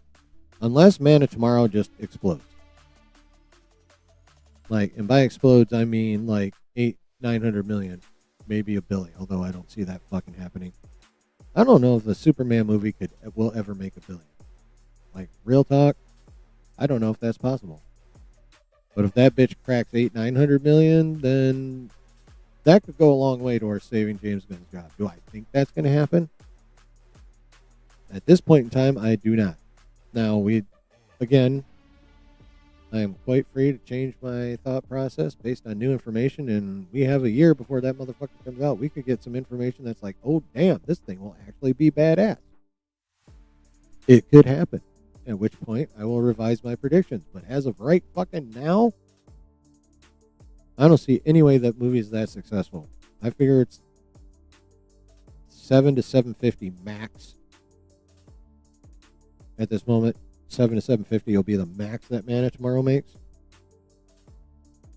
And while it may be enough to, like, you know, technically be a box office success or make a profit, that's not the same as popping the fuck off and having people be like, fuck yeah, what's next for the DCU? At least not a shit ton of people. If you don't make it to $1 billion, you really don't have the general audience the way you want it. Or at least, you know, regularly crack 8 to 9. If you're not making that big bank, that means you do not have anywhere near as big a chunk of the general audience as you need for long-term success. Gunn's got to find a way to get the casuals. Gunn needs to learn that in order to save his job and get massive amounts of people going to the theater for DC movies, he has somehow got to get it through his head that he needs to fucking forget what his fucking tastes are and get the foundational characters going. Enough with all these goofy ass deep cut fucking characters. Enough. The general public does not give a fuck. And if you want to have a successful fucking franchise, you need the general fucking public. There's just no fucking way around it. If you don't have the casuals, you don't have the money, you don't have the success. Period. That's going to be the biggest thing that will either propel Gunn to a successful DCU or crash it, is whether or not he learns that lesson. Yes, it does. It ends right around the time Man of Tomorrow comes out, I think. So, can the DCU can DC Studios / the DCU / Gunn survive this? Possibly. At this point, I don't know how likely it is, though. But yes, it can. I think there's a reasonable chance that it will. Like, I can honestly see the Ellisons being like, we got way too much other bullshit on our plate to fucking restart this universe. Just take your spiky white hair over back to DC Studios and try not to fuck up too much. I think that's got a reasonable amount of likelihood to it. But if Gunn wants to, like, keep his job for a long, long, long time, he needs to fucking set his penchants for deep cut characters and being a complete fucking goofball aside and start just making bangers. That'll be the real key to success. Can't count on the Ellisons' laziness forever. But if you're putting out slappers, you can last a while.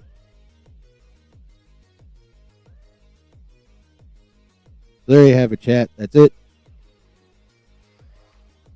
Box office numbers done. Movie review done. Chat about survival of DC done. All my subjects done. It's your time now, chat. What are your thoughts on Supergirl? What are your thoughts on the future of DC and James Gunn? Do you have thoughts on anything nerdy going on that I did not discuss? Do your shit, chat. It's your time.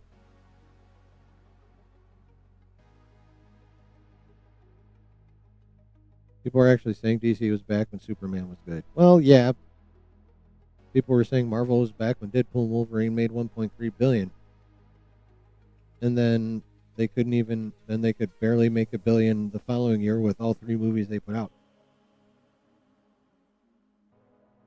How the hell does a 99 win you 20 grand less than, like, I gotta figure out how to fix that shit. As we learned this week, DC still got a long way to, yes, they do. Like, Wednesday when I was talking about how Marvel's the blueprint, and when you don't follow the blueprint, your building falls down. Well, the same can be true about the foundation of a building. The Trinity is the foundation of DC. Casuals know about the Trinity. They know Superman, Batman, Wonder Woman are it. They might not formally call them the Trinity like we do, but they know it's those three and then everyone else. Even casuals know that shit. They are the foundation of DC. Period.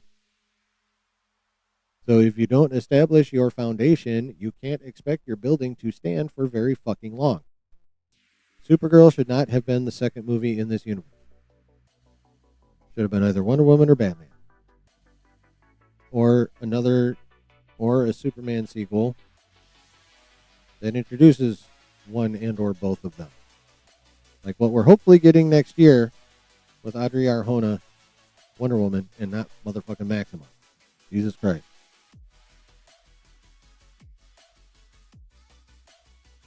Can't wait for a new Evil Dead movie? Yeah. I love me some Evil Dead. Clayface movie could be a sleeper hit among horror fans. But, oh, yeah, no, it definitely could. Like, here's Clayface's advantage. Is Clayface has a really good chance to be profitable because last we knew, it may have gone up in the interim, but last we knew that was just going to be a $40 million movie. Which means it would need only $100 million to break even. And that could easily be a $300 million movie. I can totally see that being a $300 million movie.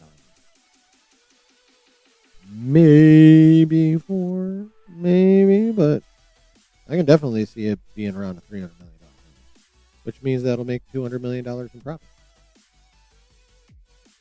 That's a fucking win, bro. At least in terms of percentages of money.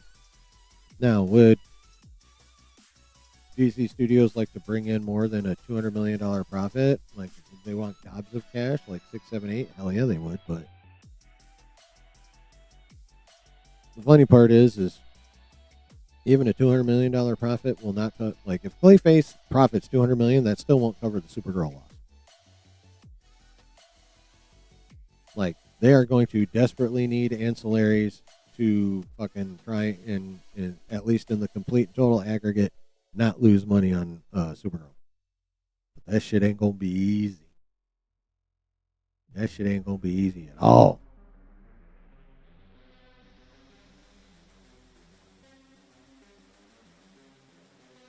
Well, Brooke, you need to watch the OGs with Raimi and Bruce Campbell first. Then you watch the new one.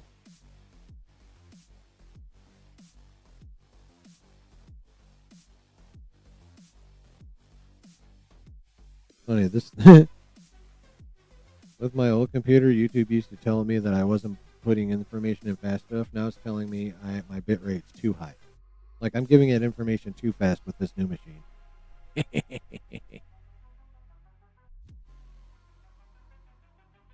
That makes me so happy.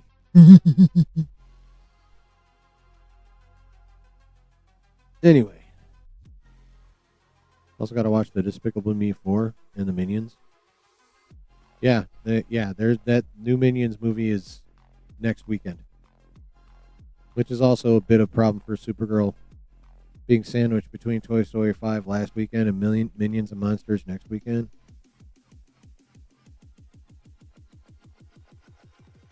You went to the movies 3 times in a row this week? Wow.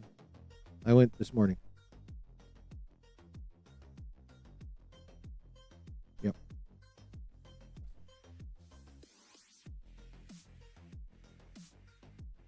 Closure Day, Toy Story 5, and Supergirl. All right. Nice. All in IMAX. Wow.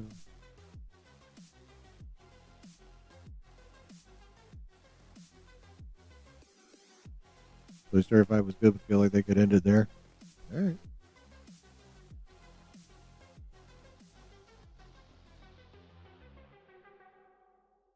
This month.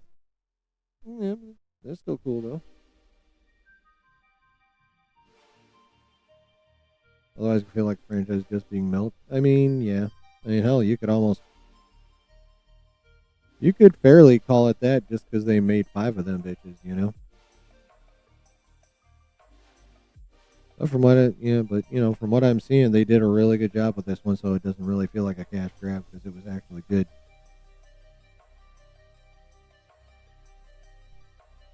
Yeah.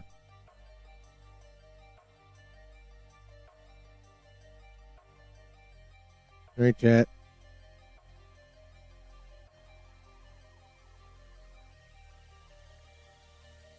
I think it's about that time. I'm gonna get the fuck out.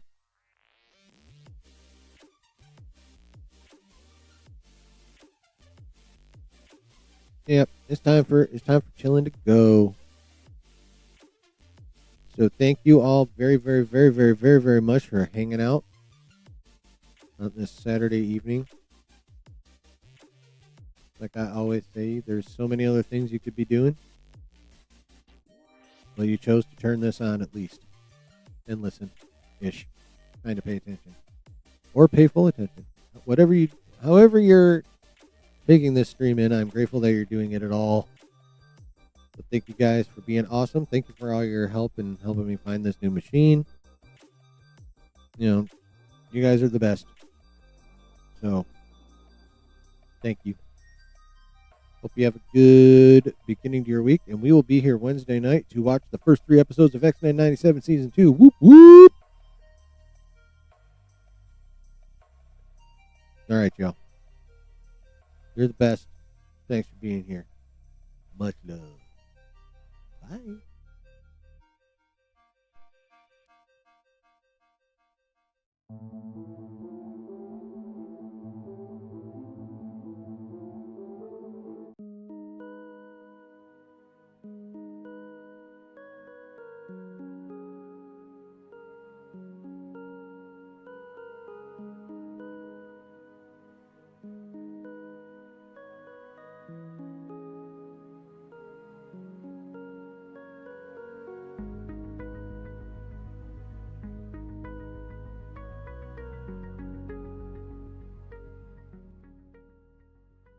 Well, chat, we did her again. The inaugural stream of my new computer. Things look good on the back end. Seems like it did all right. Hope you guys enjoyed hanging out as much as I did, which is a fuck ton. Hope you enjoyed the conversation. And I hope to see you on Wednesday. I would imagine I will, because motherfucking X-Men 97 Season 2, baby! First 3 episodes. I'm stoked. So, have a good end of your weekend tomorrow. Hope you have a good beginning to your week. And we'll see you Wednesday at 9 for an X-Men 97 watch party. So until then, chat, remember, number 1, you're awesome. Number 2, I'm uber grateful for you guys. And then, of course, wherever you're at and whoever you're with, always keep it nerdy. Love y'all. Have a good one. See ya.